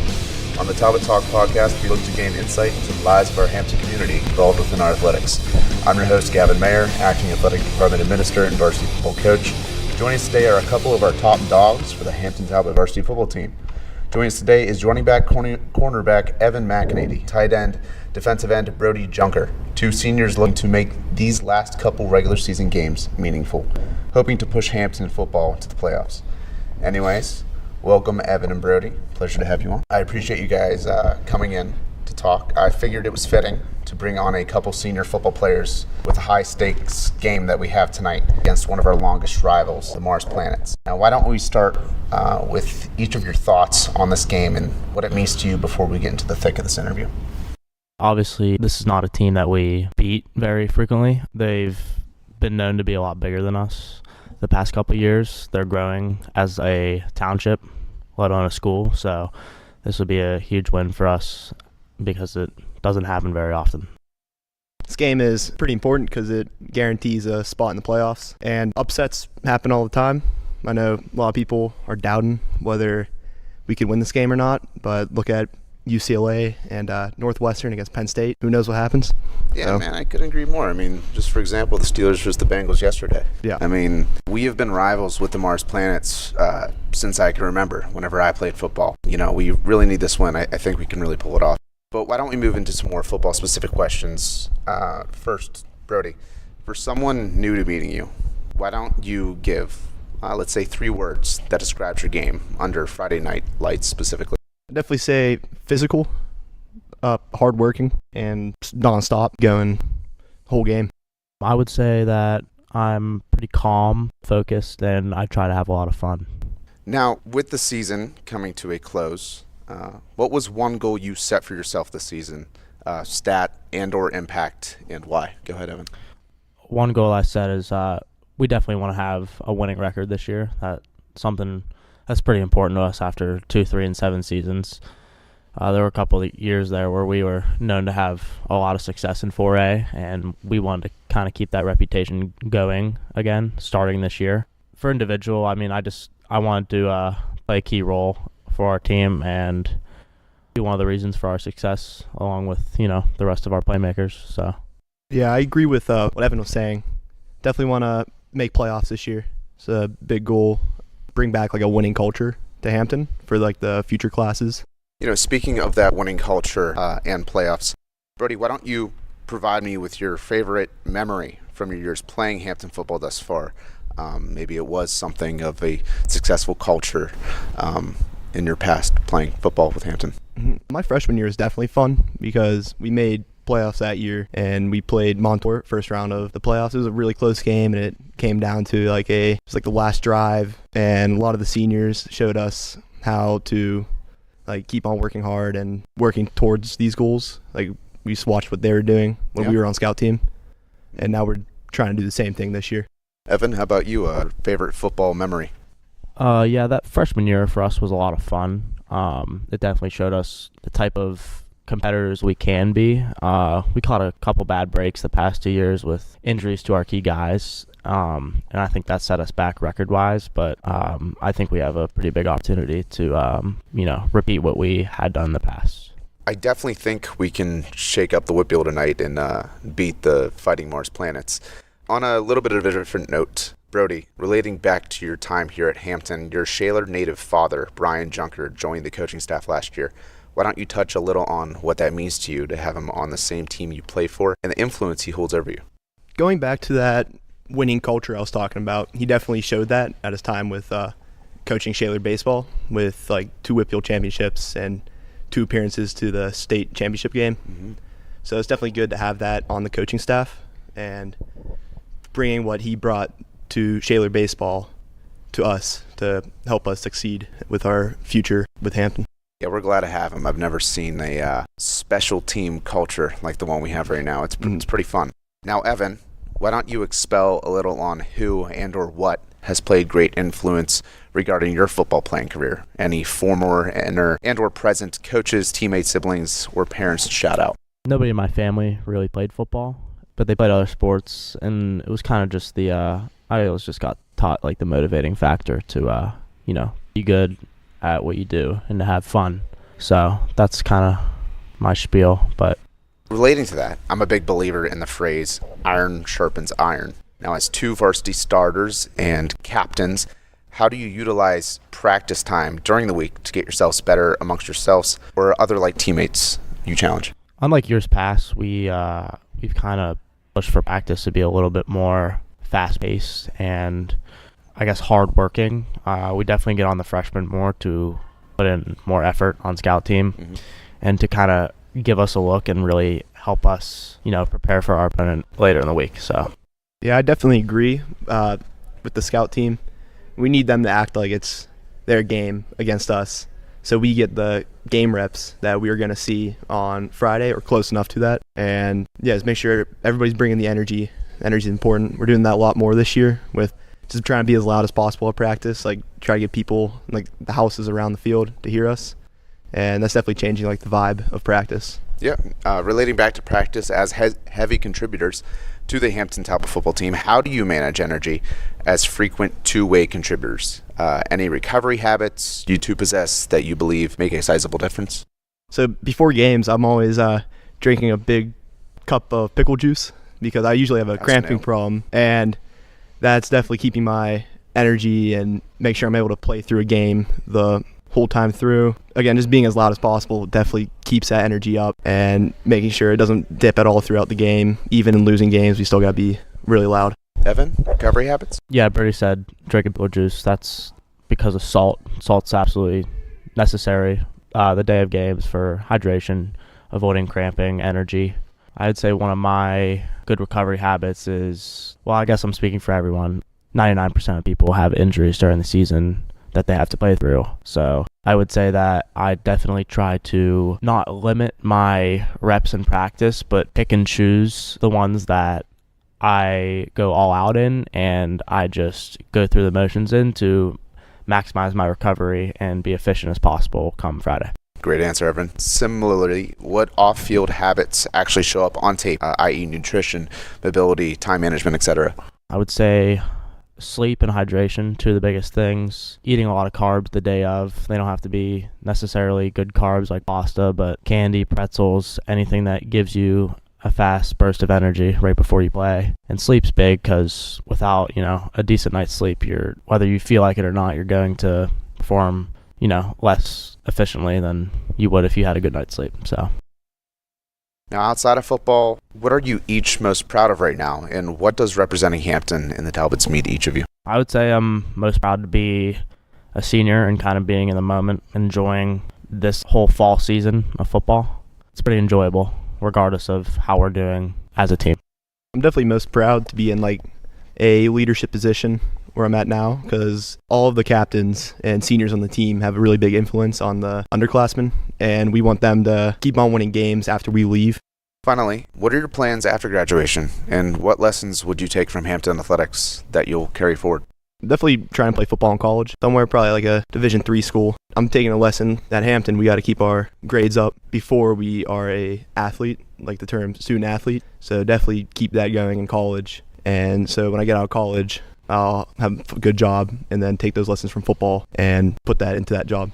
Evan, post-graduation plans? Yeah, I'm not sure yet whether or not I'm going to, keep diving into athletics in college, whether it's football, track. I'm going to try, but just have to see. One takeaway I definitely have is just trying to be optimistic about a challenge that I have. Like I don't like practicing every day for football. I think it can get repetitive and boring sometimes, but definitely helpful to just know like once I get it over with, I don't even think about it because like it's really not that difficult. Like once I actually think about it. Evan, Brody, that was good. Let's get you guys out of here to start prepping for the big game tonight. But first, on a lighter note, to finish this interview, I'm going to list a series of rapid-fire questions you must answer in one word or phrase. Brody, you're first. What's a better feeling, scoring a touchdown or breaking up a touchdown on defense? Scoring a touchdown. I'd say the same, scoring a touchdown. Brody, favorite route to run and least favorite? Favorite's an arrow. Least favorite is a go. Evan, favorite run concept and least favorite? I like our inside zone run concept, and my least favorite would be our counter. Evan, going back to you. Glove brand you swear by. Grip Boost. Ready? Nike. Song that flips the switch pregame. What gets you hyped? Not a song, but a genre. I like metal. A song like a stone. Very good to get me hyped. Post-game snack or meal you can't live without. I like to drink a 7.5 ounce Dr. Pepper. I like going to the dive bar and eating the chicken fingers and mac and cheese that we are provided. Finally, what's one word or phrase coaches would use on your scouting report? Determined. Relentless. Brody, Evan, thank you very much for your time and good luck the remainder of this school year and season. Once again, I'm your host, Gab Mayer. Until next time on Talbot Talk.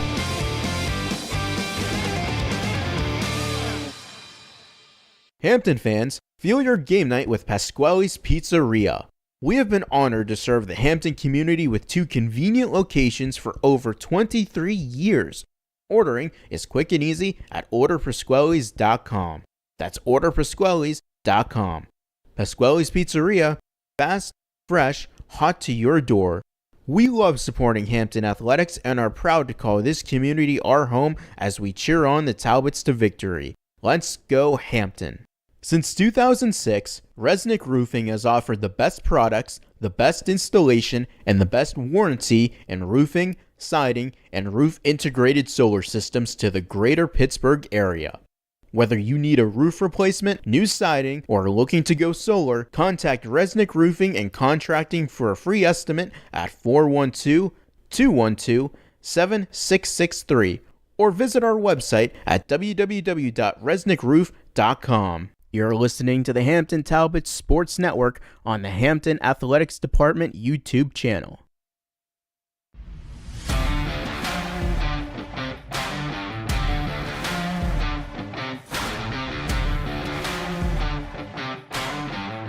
The Hampton Talbots Sports Network will return in just a moment.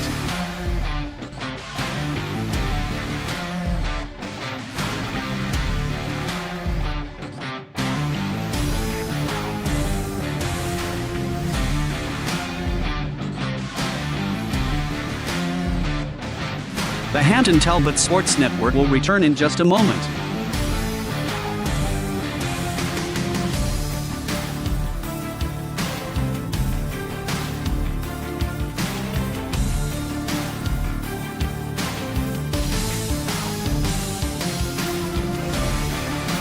The Hampton Talbots Sports Network will return in just a moment.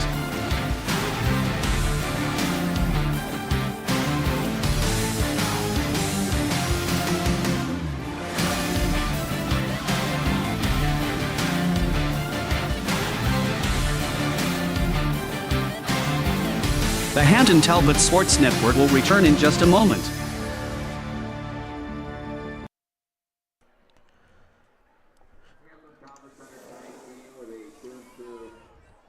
Record in section and 4 and 5 overall. West Mifflin's also 2 and 2 in section and 3 and 6 overall. All right, welcome back to Frittily Field here for half number 2 between the Titans and the Talbots, and the Talbots lead the Titans 12-7. Again, we apologize for the technical difficulties. We realized we were off the air for probably a good 15 to 20 minutes there, but we're good. We're set up now and back here for half number 2. So at the end of the first half there, Hampton was able to take the lead thanks to an Evan McEnany touchdown. Hampton leads 12-7, and that's 7 points that came from the Titans has been thanks to the Hampton offense. It was Evan McEnany who fumbled on the opening possession, and it was taken back for about a 60-yard touchdown, maybe about 65-yard touchdown to begin the game.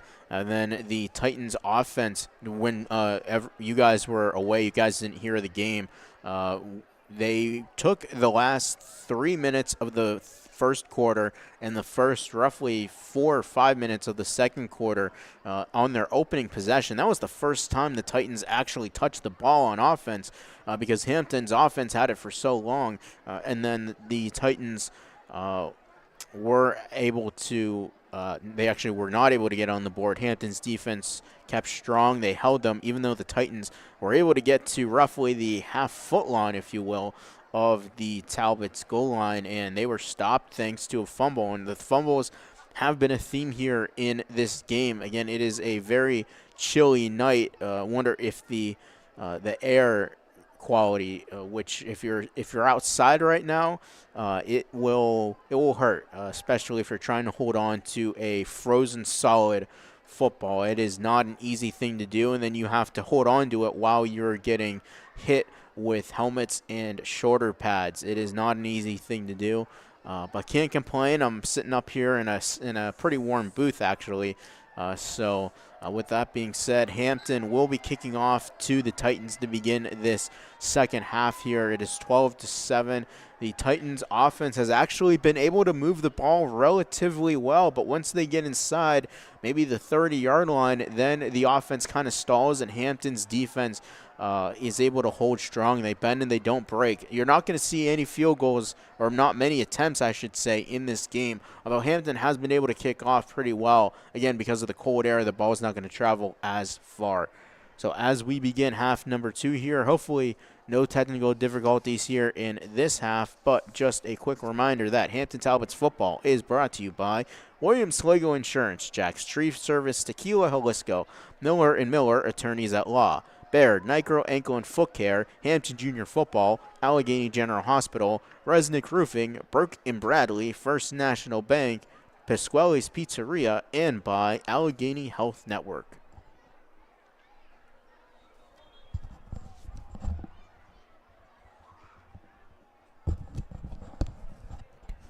So as I said, Hampton will be kicking off the ball from right to left to begin this second half here. Again, the defense has played really, really well in this game, and they've played pretty well in close games all season. As Jake Lucas will be kicking off from right to left. Again, as we said, because of the air, you're probably not going to see a lot of field goal attempts, but Jake Lucas has been given the green light to kick away. So we'll see what they do here on this kickoff, as Jake Lucas will kick it off. It's an end-over-end kick. It's going to fall short of the 10-yard line, and it will be picked up closer to the near sideline, and being brought to the ground was Trevon White. So the Titans will be starting their second half possession at the 25-yard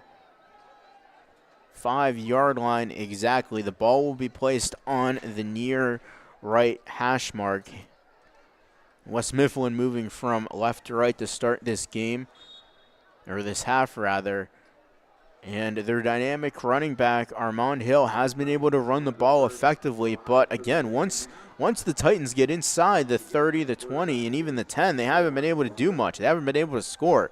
So here they are, Glover in the gun. He gets the snap. He's going to pass. Pressure is coming from Carr, and he's going to throw it, and he's going to get a completed pass. But right there to tackle the receiver, that was Tamari Maggett, and tackling him was Yavri Getzman, who actually we interviewed earlier today at the high school along with Andrew Carr. Those two are just, they're best buds. They get along so well. They are, two peas in a pod, if you will. When there's one, there's the other. So that was a great conversation we had with them today. Look for that interview coming out sometime next week. So 11-17 to go here, 12-7 our score. Hampton leads the West Mifflin Titans. Glover in the gun, Hill in the backfield in the I formation. 3 receivers to the right, 1 to the left. They go back to the air. Glover looking to throw. He's going to throw it to the near sideline. Wobbly pass, but it is complete. Outside the numbers and getting spun around was McCallie Combe. He was tackled right around the 32-yard line. So a pickup of a couple on the play. It's going to be 3rd down and 3. On the play. Ball placed at the 32-yard line on the near right hash mark.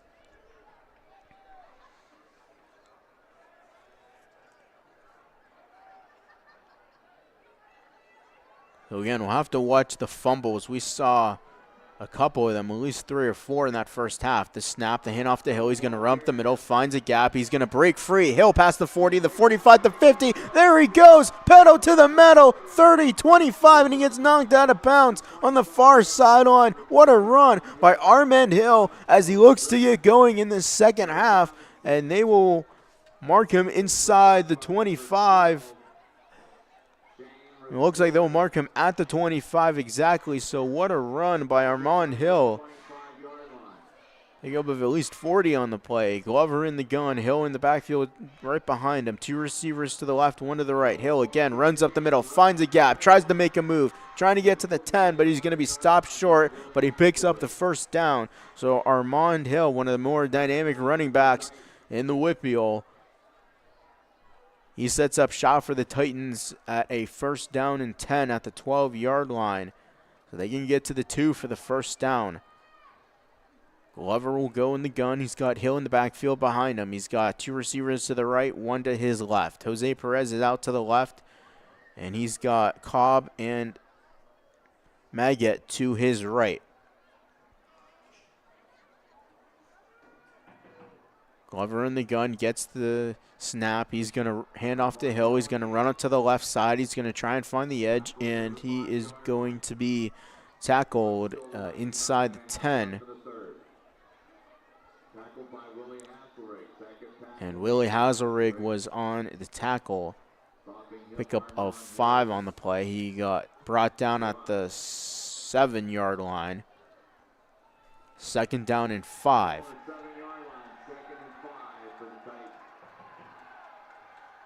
Approaching 9 minutes to go here in this third quarter. Glover in the gun. Hill in the backfield behind him. He's got 2 receivers to his left, 1 to his right.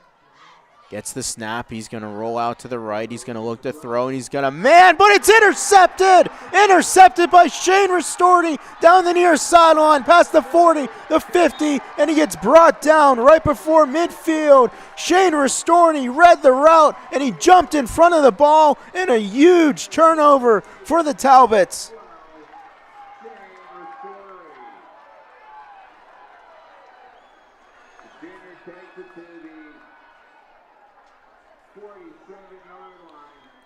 Brought down at the 47-yard line. Shane Ristorti with a humongous turnover. And Hampton will take great field possession at the 47-yard line. Jack Howley and the Talbots go back to work on offense. They get the snap. He's gonna keep it and run up the middle. He's gonna pick up a couple on the play, and he's gonna get brought down at the 49-yard line. Pickup of 2 on the play. What a turn of events for this Hampton team. Shane Ristorti with a big interception to turn the ball over, and Hampton trying to get points out of this possession. So again, this defense has just been absolutely fantastic in this game. Halley in the gun. He's going to send Hazelrig in motion, and he's going to keep it, and he's going to run up the middle. He's going to get to midfield, and that's where they're going to mark him down. A pickup of 1 on the play. It's going to be 3rd down and 7 coming up.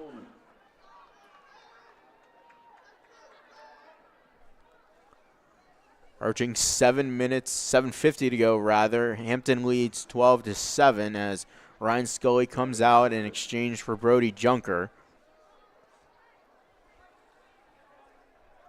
And if you listen to the pregame show, you heard that assistant coach Gavin Mayer was really pleased with the energy of practice this week. He did say that he'd like to see that throughout the entire season, but he really enjoyed the energy as we get a flag now as Halley looks to pass. He rolls to his right, looking to throw. He's going to throw it down the field. It's going to be incomplete.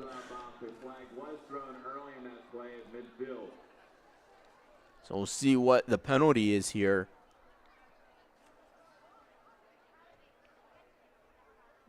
I think it's going to be a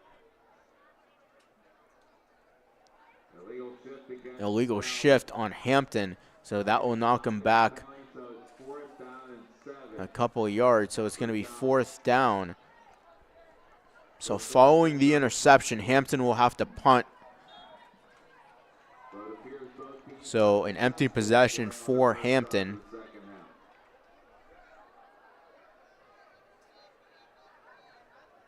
So Jake Lucas will punt the ball away. A little bit of pressure there as Perez comes to get it. He fields it at the 16. He's going to run up and pick up a couple of extra yards on the play, and he will get to the 23-yard line. And that's where the Titans will set up shop. So no harm, no foul off the Shane Ristorti interception. So 7:09 to go here. 12-7 our score. Hampton is still in front.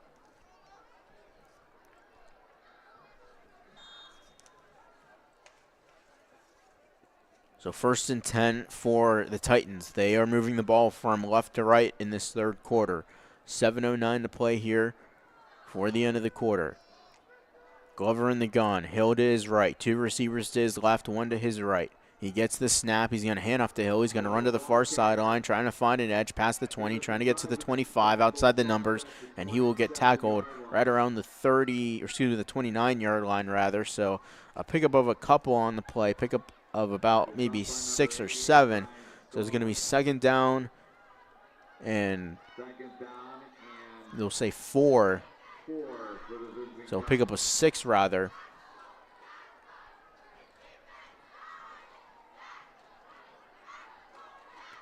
Glover is in the gun. Hill is way in the backfield behind him. He's got a receiver to his right and to his left. Perez is to the near sideline. Hill in the I formation. Glover in the gun, gets the snap, a handoff to Hill up the middle. He's going to try and get past the 30, and he will get to the 31-yard line. So it's going to be a 3rd down and 1 after the pickup of 3. As Hampton has some more substitutions. Matt Knoll will come in for Ari Von de Guest after that last play. So 3rd down and 1, inside 6 minutes to go. Hampton leads 12-7. 3rd and 1. You can imagine they're probably going to hand off to Hill out of the gun in the I formation, and they will give it to Hill. He's trying to get past the 30, and he will find an edge and breaks free, trying to get to the 40. Missed tackled by Landon Long, and finally being brought down is Gavry Getzman, and they brought him down at the 40. So a pickup of about 8 or 9 on the play, but it moves the sticks. So it's going to be a 1st down and 10 for the Titans. Ball plays on the near right hash mark. Titans moving from left to right. Inside 5.5 to go here in this third quarter. So again, the Titans offense, they've gotten the ball pretty deep in the Hampton territory, but no points to show for. Again, they had a fumble, then they had an interception. So Hampton's defense has held really, really strong, even though that they've let basically the Titans defense just run up and down the field. Once they get inside the 10, that's been a no-sir zone, as Glover had the bad snap that went to his left. He had to recover it, and he's going to get no gain on the play. In fact, he might have even lost a yard on the play. We got a flag coming in after the play. We've seen a number of those tonight that have come after the play, and Hampton is signaling that it is against West Mifflin. The referees are discussing it, and here's the call. And it is another unsportsmanlike conduct on the Titans. That is their second one tonight.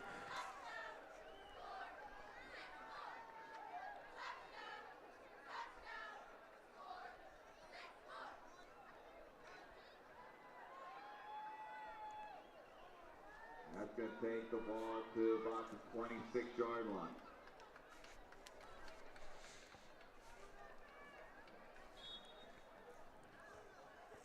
So that will knock the Titans all the way back to the 26-yard line. 4:45 to go here. Second down and 24 rather for the Titans. Glover is in the gun. He's going to send Hill in motion. It's going to be a keeper rather, and Glover is trying to get past the 30, and they will get to the 31. And we got some more flags coming in after the play again. And we got more and more. I think every official has thrown their flag. I kid you not. There is so much yellow on the field right now. And I'm just not talking about the helmets. I'm pretty sure every official that is on the field just threw their helmet. It is getting chippy out there.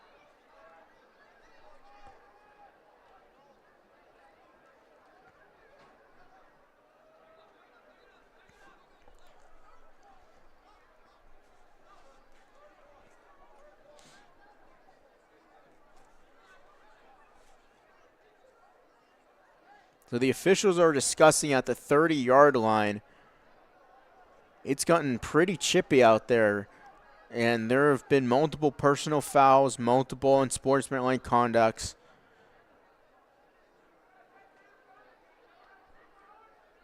And the Hampton Athletic Director, Mike Gavlik, is actually standing to the right of us. He's standing right around the 15-yard line on the near sideline. And another flag has been thrown.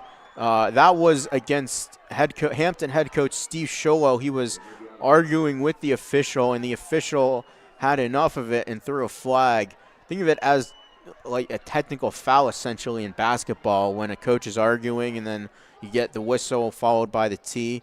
There is now discussion between the Hampton coaches as all the officials are huddling up there trying to figure all of this out, because you have to remember, after that last play, there was so much yellow being thrown on the field that I'm pretty sure now I know that not every official had thrown a flag, but it seemed like it.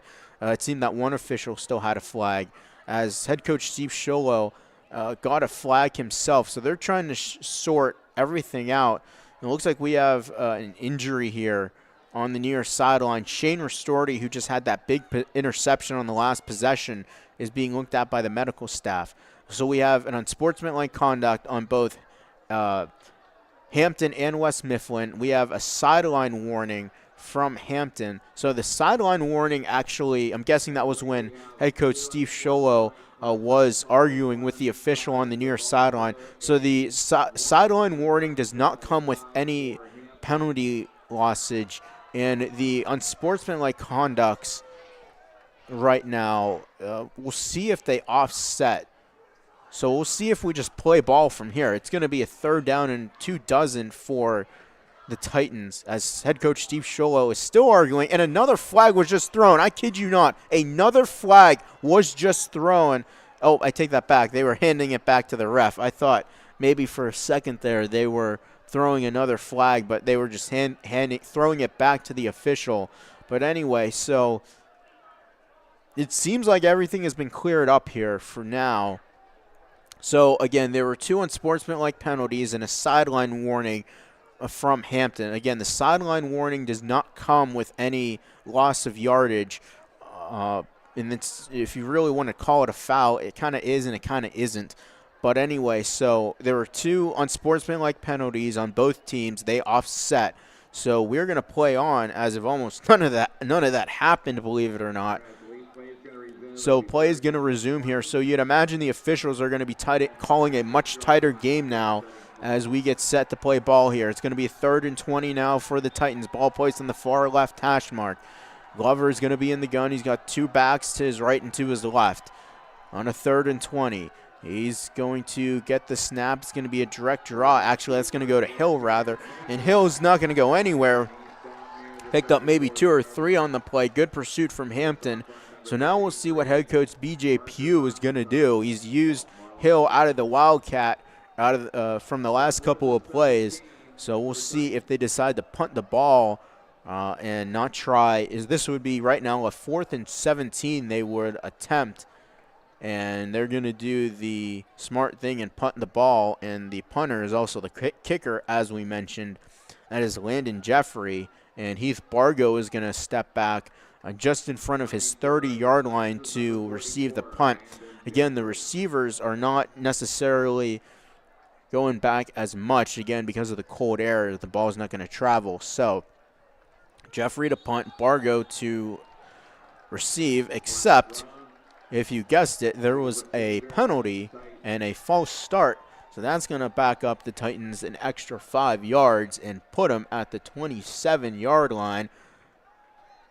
And Heath Bargo will move up a couple of yards because of that. And he'll set right in front of his 40, back up to that 40-yard line. Now he's inside the 40-yard line. More closer. He's right around the 35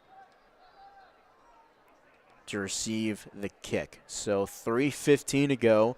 12-7 our score here. Hampton still leads the Titans. And barely getting that ball off. That was a high booch kick. That was a super high kick that did not really go that far, and it lands at the 49-yard line. That was about a 22-yard punt by Landon Jeffrey, as the Talbots did put some pressure on Jeffrey. So with 3:03 to go, Hampton will go back to work on offense. Both offenses have kind of stalled here over the last couple of possessions. We'll see if Hampton's able to come away with any points. It's still a one-possession game here. Again, the defense has played really well. Even though the score says 12-7, the defense has actually been pitching a shutout in this game. So kudos to them as Jack Howley in the offense goes back to work. Howley will hand off to McEnany. He's going to run up the middle, and he's going to get pushed for an extra couple of yards. And we'll see where they mark him. He was given a little extra boost there at the end, and we do have an injury right now, as it looks like Grayson Wachowski is on the ground.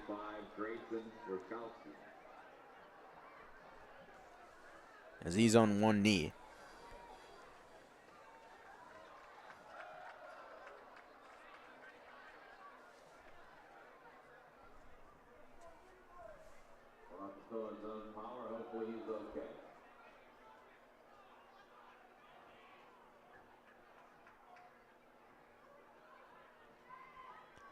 So it looks like he is okay. So it looks like the officials are continuing to have discussions about everything that's unfolded here. The officials themselves are getting into some heated debate amongst themselves. Again, it has been getting pretty chippy out there. We've seen multiple personal fouls, multiple unsportsmanlike conducts. So we'll see how that transpires as the game continues. Approaching 2:40 to go here, 12-7 our score. Hampton in the lead. It's going to be a handoff to McEnany. Out of the backfield, runs to the near sideline. Outside the numbers, the 20, and there was another flag that was thrown as McEnany was running down that near sideline.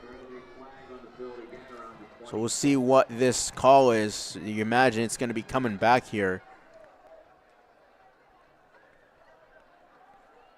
And it's a holding on Hampton. So that is a killer. Again, offense has just been stalling here over the last couple of possessions.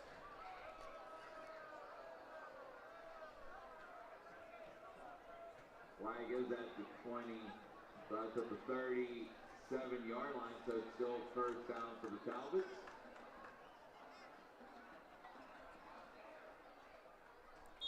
Due to the holding being at the end of that play. So it's going to be now it was actually at the end of the play. So they gave him the first down, did McEnany. So out of the holding play, it was a first down. So on that last play, McEnany just ran to the near sideline and picked up a couple of yards. So because the play or the holding came after McEnany gained the line or the first down marker, they rewarded the Talbots with the first down, but they backed them up to roughly the 37-yard line, and McEnany basically got no gain on that play, so it is going to be second down and 10 now for Hampton. Jack Howley is in the shotgun. He's got McEnany to the right. He's got a receiver to the right. He's got two in the backfield. Shuffling over is Drew Innerthal. It's going to be a handoff to McEnany, and McEnany just trying to find any sort of daylight. He might have gotten a half a yard on that play. It's going to be third down and long here for Hampton.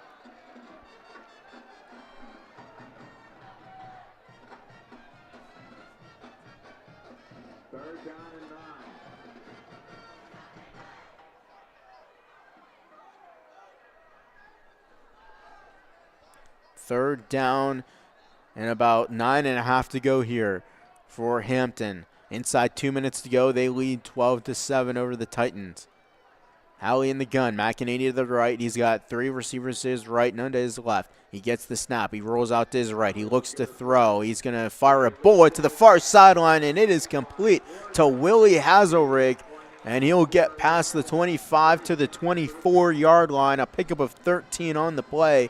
Great run and throw by Jack Howley and Willie Hazelrig. So a minute 41 to go here in this third quarter. Hampton trying to get some points out of this drive here and make it a two-possession game.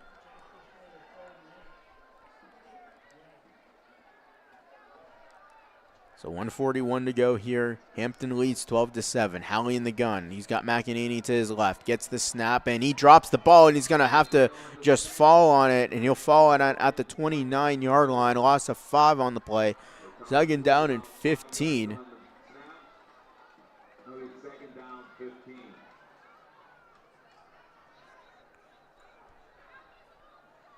So just smart by Howley just to fall on it. So it's going to be second down and 15 from the 29-yard line. Ball placed on the far right hash mark. Hampton moving from left to right. They shuffle receivers. Bargo and Hazelrig to the near left side. Long to the far right. Howley in the gun. McEnany to the right. Gets the snap. They look to throw. And pressure's coming. He's going to try and run up the middle.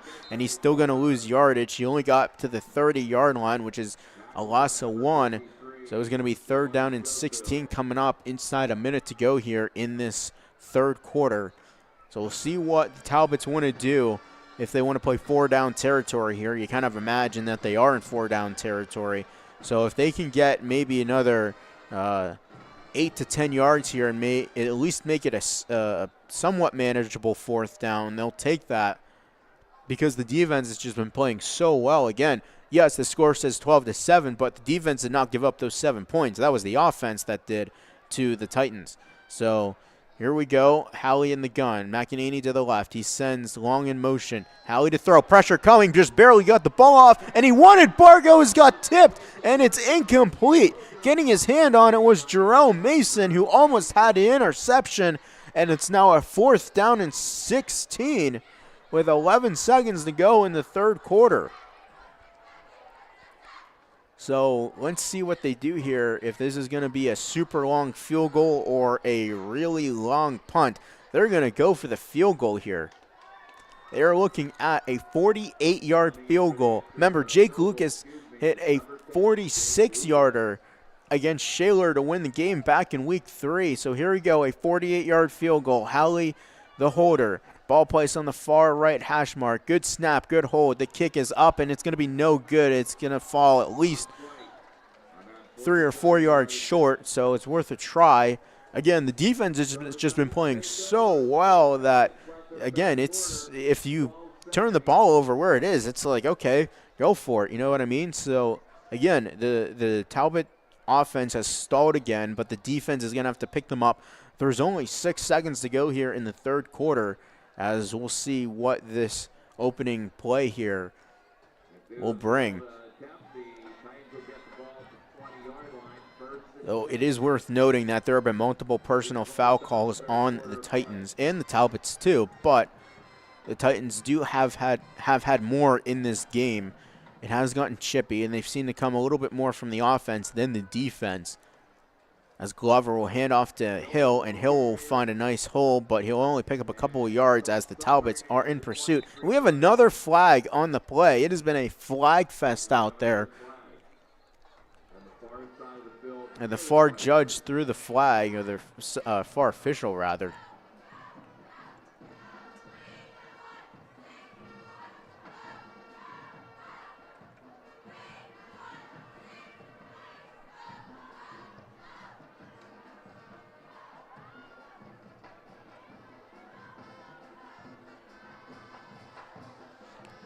And it's actually going to be a face mask on Hampton. So that's going to help the Titans and drive them up about 15 yards.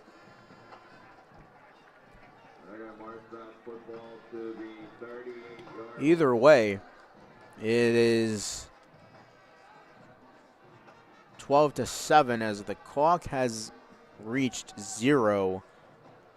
We'll see if they run a play, and they will here. This is the final play of the quarter, even though there's no time on the clock officially. Glover in the gun. Hill in the backfield. Gets the snap. He's going to run to the left with Hill. Hill lost the football. The ball is on the ground. Who has it? And Hampton does. Hampton turned the ball over for the second time. The Hampton defense showing up strong again. Another turnover by the Titans. And Hampton's defense is having themselves a night. My goodness. Dan Geiler, the defensive coordinator.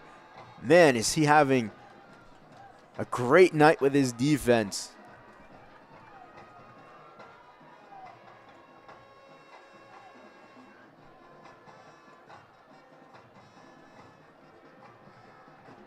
That is the end of the third quarter. Is 12-7 our score here from Frito-Lee Field.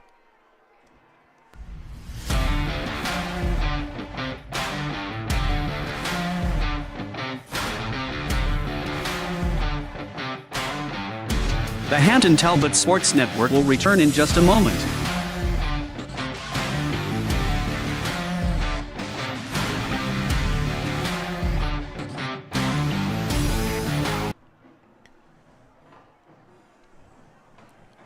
So back here for the first play of the fourth quarter. It is Hampton ball, and they will run to the right side off the turnover. That is McEnany. He goes outside the numbers, and he's going to pick up about 3 or 4 on the play. And this final quarter of play is going to be a very pivotal quarter here. With the way the offense is going, you wonder if Hampton's going to play a little bit more conservative and try and bleed out some of the clock here. Again, Hampton has not scored since the end of the second quarter.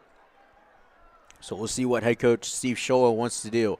Howley in the gun. McEnany to the right. A receiver to his right and to his left. Hazelrig to the near side. Gets the snap. He looks to his left to throw. Pressure coming, and he's going to lob it up. An air ball, a jump ball. It is batted down as the intended receiver, I think, was Heath Bargo, and Jose Perez knocked it down. Jack Howley rolled to his right and just kind of lobbed it up and just kind of hoped that somebody was going to catch it. But a good defensive play by Jose Perez. So it's going to be 3rd down and 8 already off the turnover. So, yes, the Titans have turned the ball over twice, but no points have come from it so far. So it's still 12-7, 11:15 to go. 3rd down and 8 for Hampton. Howley in the gun. Receiver to his right and to his left. Howley handoff to McEnany. He's going to try and find a crease, and he gets buried by Jerome Mason right around the line of scrimmage. So it's going to be no gain, 4th and 8, and we'll see if this is 4-down territory here for Hampton. Again, that defense has just been playing out of its mind.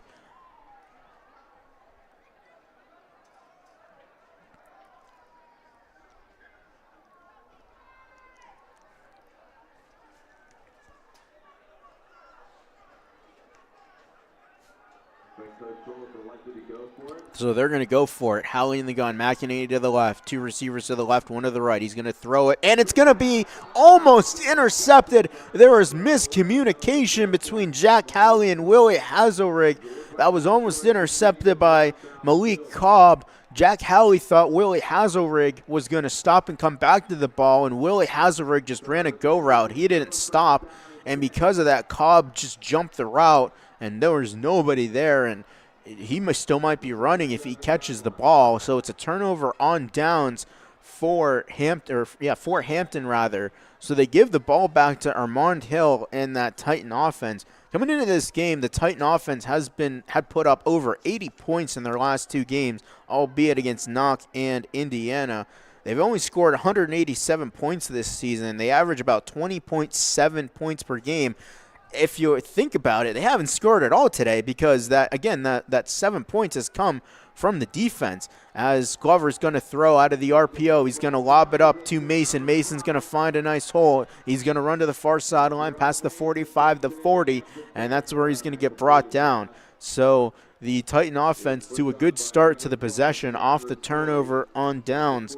So again, we've said this before that the Titan offense has been able to move the ball efficiently in between the 2 10-yard lines. It's just that once they get into the red zone and once they get a 1st and goal and beyond, that's when the troubles begin for them. They've had a couple of turnovers on downs. They had an interception by Shane Ristorti. So we'll see what they're able to do on this possession. Ball is at the 40-yard line. Glover in the gun. He gets the snap. A handoff to Hill. Hill's going to run up the middle, and he's only going to get maybe a yard or 2 on the play. They'll mark him at the 38-yard line. Pickup of 2 on the play. 2nd down and 8 coming up. Still a very close game. This game is far, far, far from over as we approach 10 minutes to play here in this fourth quarter. 12-7 our score here. Hampton leads by 5.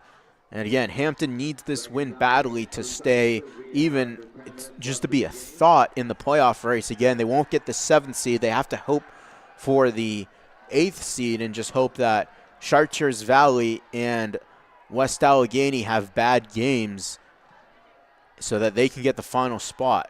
Glover in the gun, gets the snap. They're going to pitch it out to Hill. Hill was getting pursued nicely in the backfield, and he's going to run to the far sideline now, and he is going to get tackled. A flag has been thrown, and he was tackled just past the 40-yard line.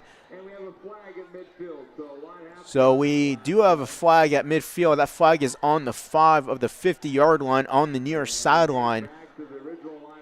So it looked like Hill got back to the line of scrimmage, the original line of scrimmage, that is, which was the 40-yard line. We'll see if they gave him any forward progress. And it's a holding against the Titans. So another penalty that is killing a drive here for the Titans. It's going to be 2nd down and 18 coming up.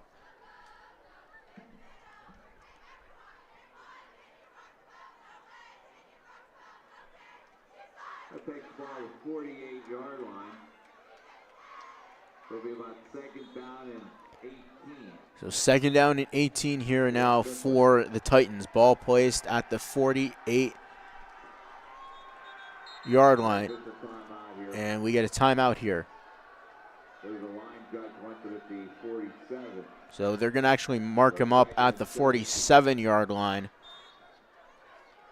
They got to get to the 30, so a 2nd down and 17, approaching 9 minutes to go in this contest. 12-7 our score, Hampton leads. Glover in the gun, Hill to his right. 2 receivers to the left, 1 to the right. He gets the snap. He looks to throw. He's going to throw it to the middle of the field, and it is going to be incomplete. And there is a very late flag as he was trying to go to Jose Perez, and that was Shane Ristorti on the coverage. So it is going to be a 1st down for the Titans.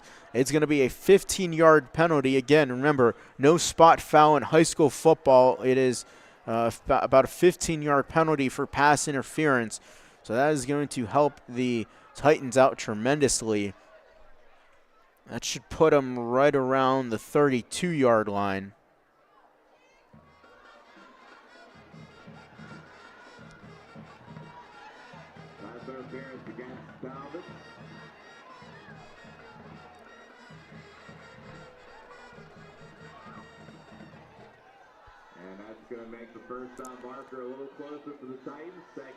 So actually it's going to be a 2nd down rather, not a 1st down I should say. So 2nd down for the Titans. Remember, it's not an automatic 1st down in high school. It is in college. But in high school it's just a 15-yard penalty. So 2nd down and 2. Ball placed far right hash mark. Glover in the gun. Hill in the backfield. 2 receivers to the left. And they're going to send a man in motion. And Hill is going to run up the middle, pick up the 1st down, past the 30. He's got an open grass. 15, 10, 5 to the pylon. Dives. Touchdown. Armand Hill with a 32-yard run. And he puts the Titans back up in front.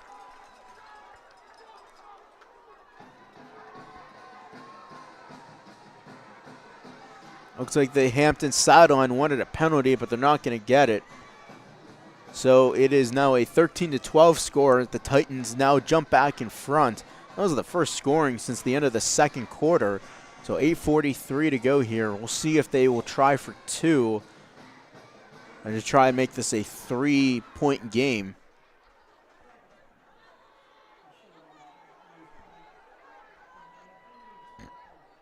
So they will try to go for 2. A high snap. Glover kept, pitched it to Hill. Hill is going to want to throw it. He's got 2 people wide open, but it's intercepted in the end zone. And the try is going to be no good. So the Titans rolled the dice a little bit there, and they come up short. So they still only lead by 1. The score with 8:43 to go in the game. It is the West Mifflin Titans 13 and the Hampton Talbots 12.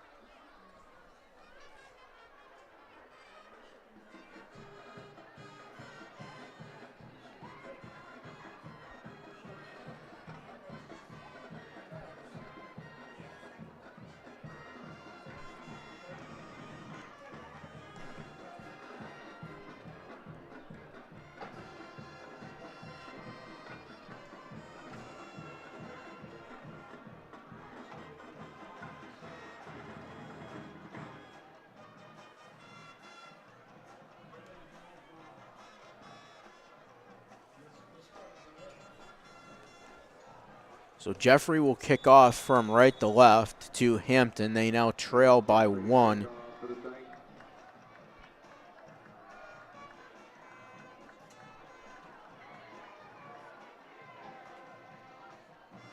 And the kick is going to be booched, and Heath Bargo is going to take it at the 20. He's going to come to the near sideline trying to get outside the numbers, but he stays in bounds. He's going to get dragged from behind right around the 45-yard line. He was brought down by Moore and Bellamy. So that's where Hampton will set up shop. Pretty good field position for Hampton. They will put him at the 44 officially, put the ball at the near right hash mark. So with 8:36 to go, Hampton, whose offense has stalled here over the last quarter and a half or so, probably more than a quarter and a half rather, we're going to have to try and get something going here, down by 1. Howley in the gun. McEnany to his left. He's got 2 receivers to the left, 1 to his right. He's got a man in the slot. Hazelrig's going to take it, trying to spin his way out, and he's going to get nowhere. In fact, he's going to lose at least a yard or 2 on the play. So the Titans were all over that play. It's going to be a 2nd and 11. So Hampton's offense has actually been going backwards over the last couple of possessions. 2nd and 11, approaching 8 minutes to go. They now trail 13 to 12 rather, as Jake Lucas is trying to stay warm on that near sideline. Howley in the gun. He's got McEnany to his left. They're going to fake the handoff. Howley's going to pass. He's going to find his receiver, Brody Junker, who took a big hit to the thigh. And he's holding his right thigh. Took a big hit down low. It's going to be 3rd and 11. We get a timeout as Brody Junker is being tended to.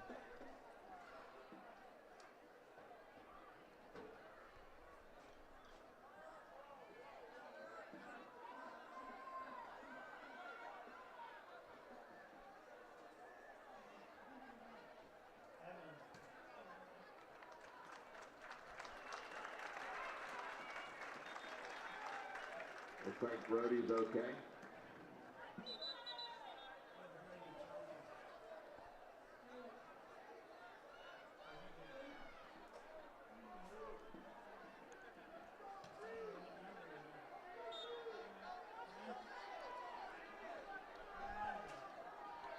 So Brody Junker got off on his own power. He's on the near sideline trying to walk it off a little bit.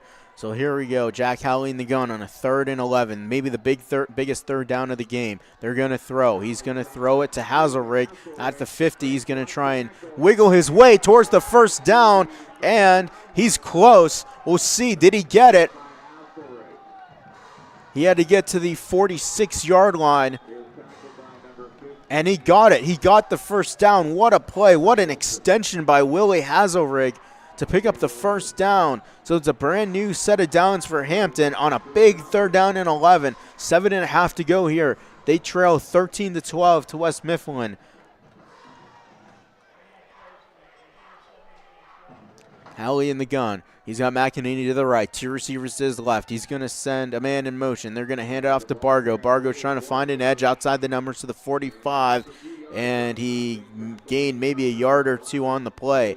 So it's going to be 2nd down and 8, approaching 7 minutes to go here. 13 to 12 are scored here from Fridley Field. It is the season finale of the 2025 season.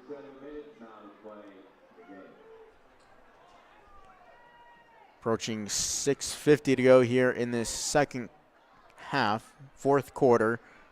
13 to 12 our score. Howley in the gun. He's got McEnany to the left. He's got 2 receivers to the right, 1 to the left. Hazelrig is all the way out to the far side of the formation. Bargo comes, and a bad snap. Ball's on the ground. It went behind Howley, and a disastrous play for Hampton as it went all the way back to the 45, maybe the 46 of Hampton.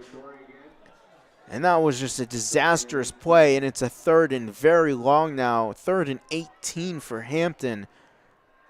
My goodness, that is just a drive killer. Hopefully that won't decide potentially the game here. So it's got to be 4 down territory for Hampton, and we get a stoppage of play and a timeout called by head coach B.J. Pugh.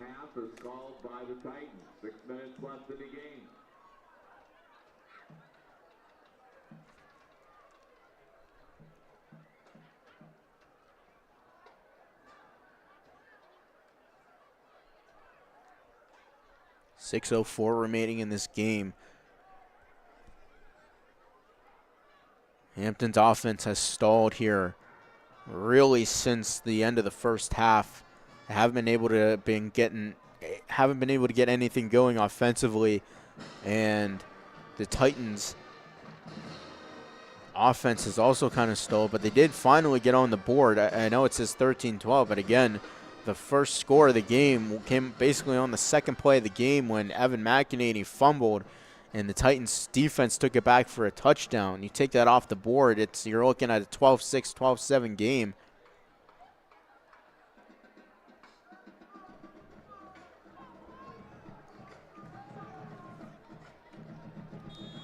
So here we go, 3rd and 18. Howley in the gun. 2 receivers to the right, 1 to the left.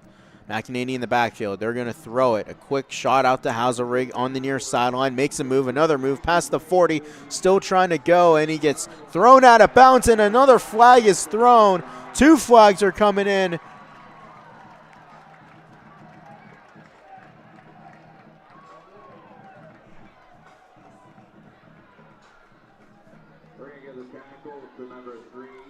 So we'll see if it's a delay or a late hit rather. Personal foul, defense. An automatic first down for the Titans. Again, they've had a lot of those personal foul calls tonight.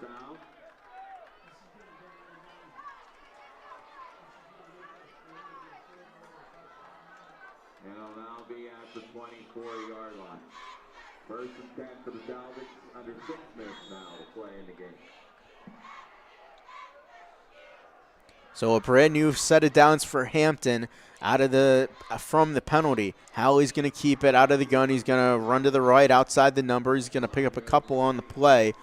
So it is going to be 2nd down and about 7 or 8 coming up.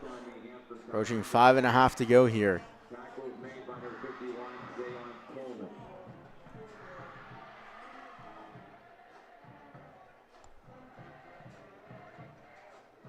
Short 8 calls appears to be okay. So Talbots have a 2nd down. So 2nd down and 7 now, approaching 5 minutes to go here.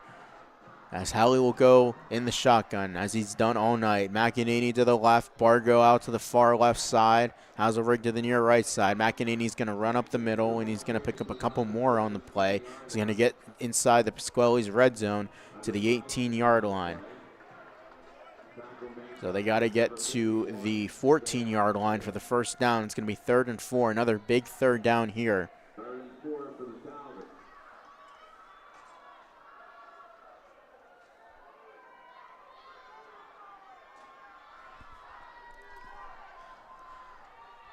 Howley in the gun, McEnany to the left on a 3rd and 4. They're going to hand off to McEnany. He's going to try and get an edge. A good pursuit by the Titans as he got pushed out of bounds by Armand Hill. And another flag, more pushing and shoving as Hampton is trying to collect themselves and make sure they don't pick up more penalties here. It has really been getting chippy. I mean, we've seen, I think I've lost count now of how many personal fouls we've seen and penalties that have been called or flags that have been thrown after the play.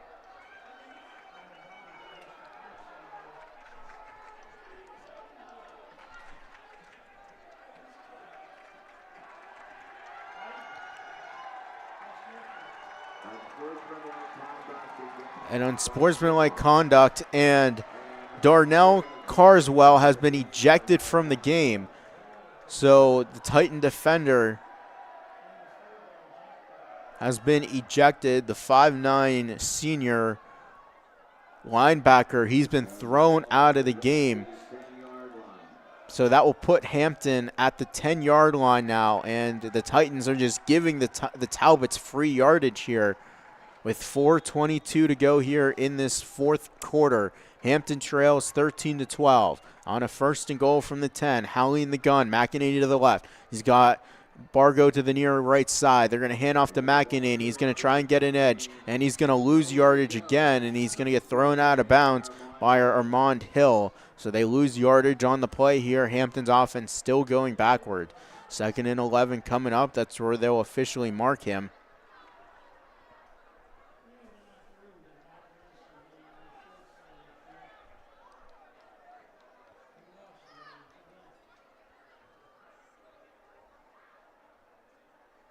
3:40 to go here in the game. Hampton trails by 1. You think they are well in Jake Lucas's range here, although he did miss one, albeit it was a pretty long field goal at 48 yards. And Howley's going to keep trying to find an edge, holding on to the ball, and he's going to get back inside the 10-yard line. And they will mark him at the 7-yard line. So he picked up 4 on the play. It's going to be 3rd down and goal coming up from the 7-yard line. So 3:15 to go here in this game.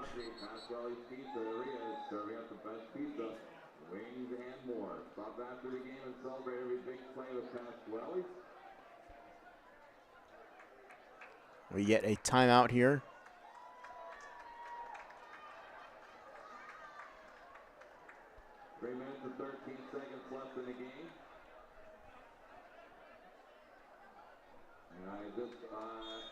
Been informed that the student leaders of the student section are announced as fan of the game. So the fan of the game are the student leaders of the student section.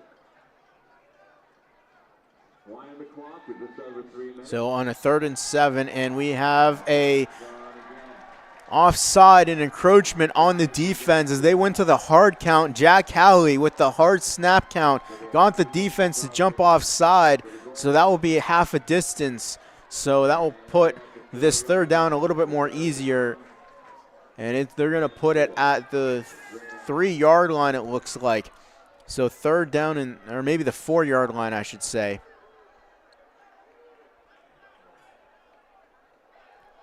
Third and goal from the 4-yard line. The offense getting instructions on the near sideline. Howley will go back in the gun. McEnany to the left. He's got Bargo to the near side, and Hazelriggs in the slot to the right side.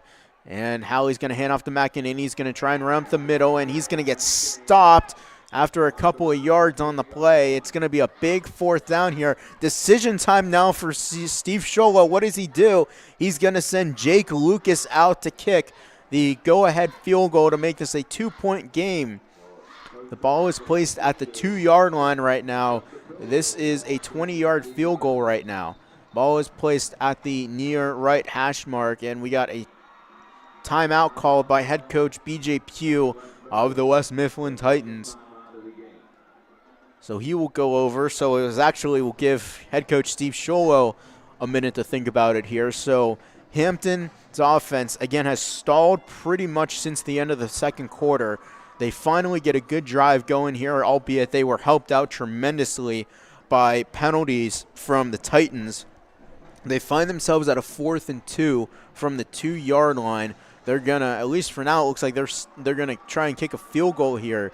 Jake Lucas, again, he had that 46-yard kick against Shaler in week 3 to give Hampton the win in the last seconds of the game.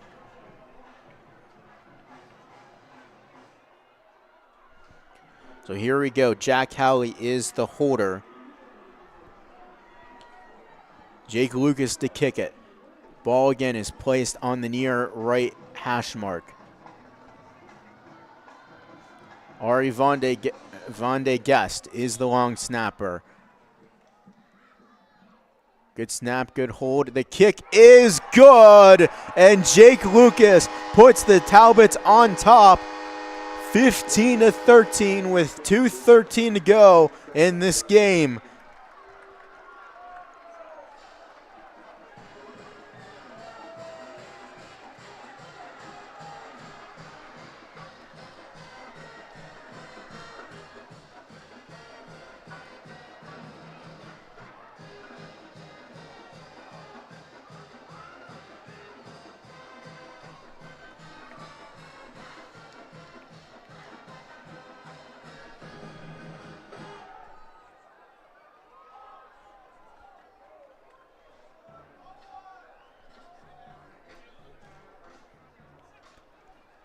(15-13) our score here. We got a thriller here in the season finale between the Titans and the Talbots. A very different story from what we saw a season ago when the Titans just had their way with the Talbots at Titan Stadium in West Mifflin. So 2:13 to go. The defense has played really, really well. They've only given up the 1 touchdown in this game, as we have a 15-13 score here. 2:13 to go here in this game. It's going to come down to this last possession. Does the Talbot defense have one more stop in them? Jake Lucas, the kick. It's an end over kick. It's going to come down. It's going to be muffed on the ground by Mason. He picked it up, and he's going to try and get out of trouble. He's going to try and get at least to the 20, and he will. He's still on the ground, won't go on the ground, and he finally gets brought down onto 25. What looked like that could have been disastrous. He at least got them to decent field position to start, and being at the 25 is so much better than being at the 10 or inside the 10 rather. So they'll put him at the 26 officially. That did take off 11 seconds off the clock. So there's 2:02 to go here in this game. Hampton leads West Mifflin 15-13. As this could be the final possession of the game for West Mifflin. So does Hampton's defense have one more big stop in them? West Mifflin does have a timeout in their pocket, 2:02 to go. They got to go 74 yards to score a touchdown, maybe less if they can at least get in field goal range for Landon Jeffrey. Glover in the gun, 2 receivers to the right and to the left. Hill is in the backfield. You know, those receivers will move a little bit further out. Perez is to the far sideline, and they're going to send a man in motion. That was Maggot, and it's going to be a pre-snap penalty here and a false start on West Mifflin, so that will back them up to the 19-yard line, or the 21-yard line, I should say. So 2:01 to go here in this quarter. First and 15 now for the Titans. Ball placed at the 21-yard line on the far right hash mark. Glover is in the gun. Hill is behind him in the I formation. He's got 2 receivers to the right, 2 to the left. All the receivers are checking their play information on their wristbands. Glover, the snap, and he's going to throw it. And there's pressure coming. He's going to dump it off to Hill. He's dangerous, but good pursuit by the Talbots. That was Andrew Carr on the play. And he only gained maybe a yard or 2 on the play after the pursuit. So 1:55 to go now here in this game. 2nd and 14 rather. Again, Hampton leads 15-13. The offense has stalled a little bit, but they've come alive when they've needed it the most. Glover in the gun, Hill behind him, 2 receivers to the right and to the left. He'll get the snap.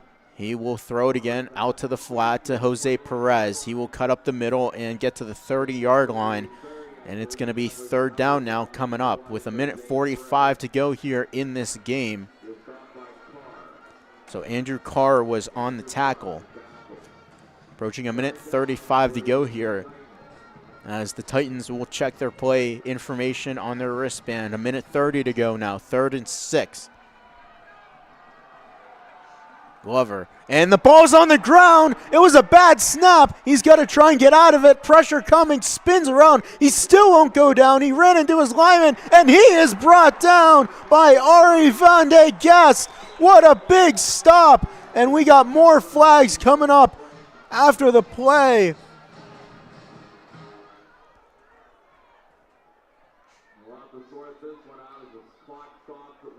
So the clock has stopped at 1:11, and we'll see what the penalties are. Unsportsmanlike on West Mifflin. That's got to be at least their 4th or 5th of the game.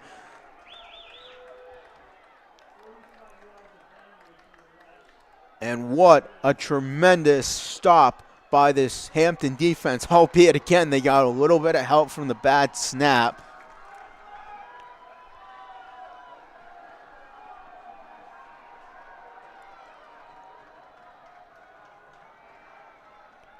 This is the final play on a 4th and 27, 1:11 to go in the game.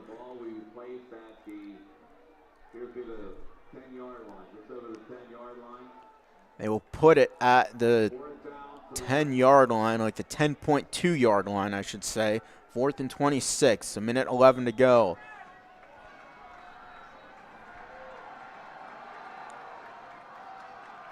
Last play, Glover, the snap, pressure coming. He's going to step up in the pocket. He's going to throw a ball down the field, and that is going to be, it is intercepted once again by Shane Ristorti, and he seals the deal for the Talbots, who will go on to have a 500 record in this season, and they will await their fate in the 2025 Class 4A WPIAL playoffs.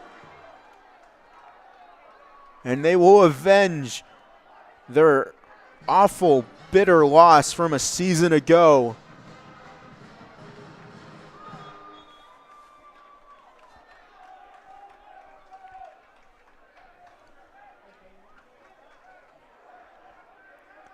The Hampton defense, led by Dan Geigler, has kept them in close games when they needed to. They haven't necessarily won all those games, but they've kept them in them. And Hampton will move to 5-5 and have a 500 record, and they will improve from their previous 2 seasons when they finished 3-7. They had a disastrous collapse a season ago, losing their final 5 games of the season. And head coach Steve Sciolo said at the beginning of the year that was just completely unacceptable, and he hated the way that the team ended the last season and had the season before that. But again, Hampton doesn't know their fate. It's going to have to be a wait-and-see game, because it's going to be up to a committee that's going to decide who gets the final 2 spots in the wild card. You can almost guess that it's going to be possibly Char Valley who's going to get the 7th spot. And then it's going to be a matter of potentially Hampton and West Allegheny, and maybe Montour as well, who's going to get that final spot in the wild card. So Hampton will take over at the 10-yard line. Jack Halley will go under center for the first time, and that's just to knee it. And oh my goodness, we got some pushing and shoving, and now we just got an all-out brawl now.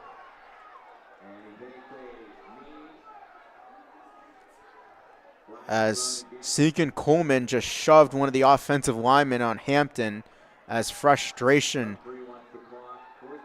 is now coming out of the West Mifflin Titans.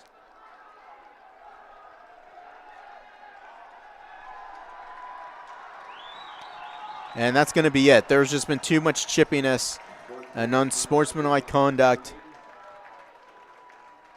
And the refs are going to say that's it. This game is over.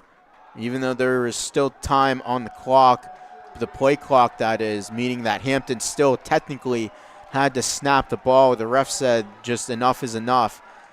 And there's just been so much chippiness. I don't even know. We'll see if they actually shake hands now. I'd imagine they still are.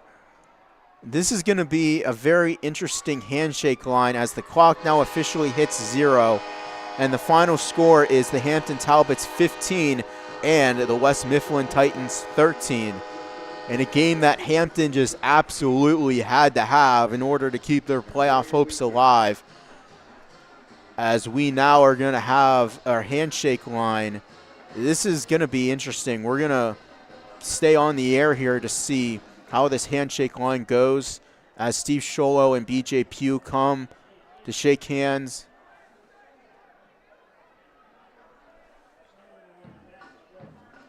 As these teams walk through midfield at midfield. Hampton moving from the near side to the far side. West Mifflin moving from the far side to the near side. As there is a lot of administration out on the field, making sure that everything is in order here. Again, a lot of chippiness in this game. The Hampton Athletic Director, Mike Gavlik, is on the field as well.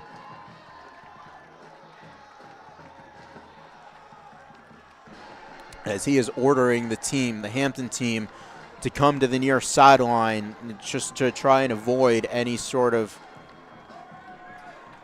unnecessary conflict here. Again, we know there's bad blood between these two teams. After what happened last year, Hampton had a bitter taste West Mifflin just utterly frustrated. Now, West Mifflin coming into this game was already eliminated from postseason play, so they know that they had no tomorrow. As Hampton is celebrating on the near sideline.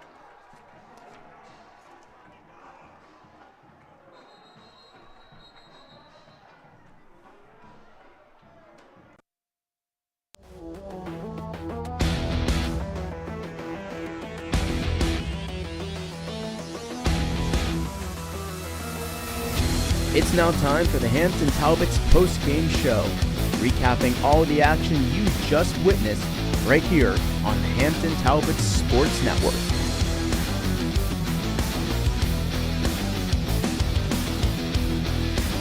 Let's head back out to Hampton High School for tonight's post-game show. Well, the Hampton Talbots win 15-13 in their 2025 season finale over the West Mifflin Titans. And again, as we mentioned, Hampton does not know their fate. They will have to let that be in the hands of the committee. So Hampton will finish the season 3-2 in conference record, 5-5 overall. If you look back at Hampton's season, they honestly could have a better record at this point. They could easily have, at least another 2 wins under their belt. They blew a lead against Armstrong back in week 2, again, that they had absolutely under control. And then the Char Valley game as well. They should have won that game too. You feel like they should have won that game as well. So you had a couple of wins in there. They could have a much better record than 5-5. They could easily be 7-3 right now with a 3-2 conference record. But with that being said, so Hampton is taking a knee on the near sideline, right around the 15 is where the team is right now. The Coach Sholo is trying to hype up everybody up after the win. So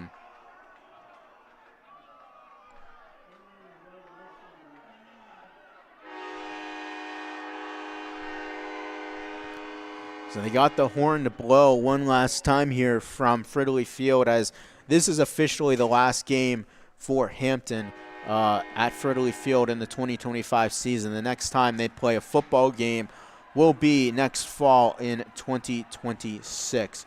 So with that being said, again, Hampton will have to wait their fate and just hope that the committee liked what they saw, at least from the defensive perspective, and was able to put them in the 8-team tournament as well. So with that being said, Hampton will celebrate this one. It is their last game of the 2025 season, and they will look for their name to be mentioned in the 8-team tournament. They will be the 8th seed in the bracket if they were able to get a final bid here. So again, Hampton wins 15-13. It wasn't at all as pretty as I'm sure they would have liked it, but they get the win regardless, and they are able to put on a pretty good show here for the fans here that are watching.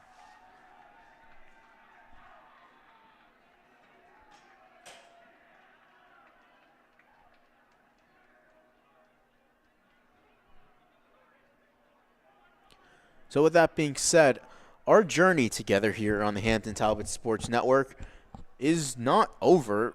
We are looking forward to do basketball, at least going to try and do basketball.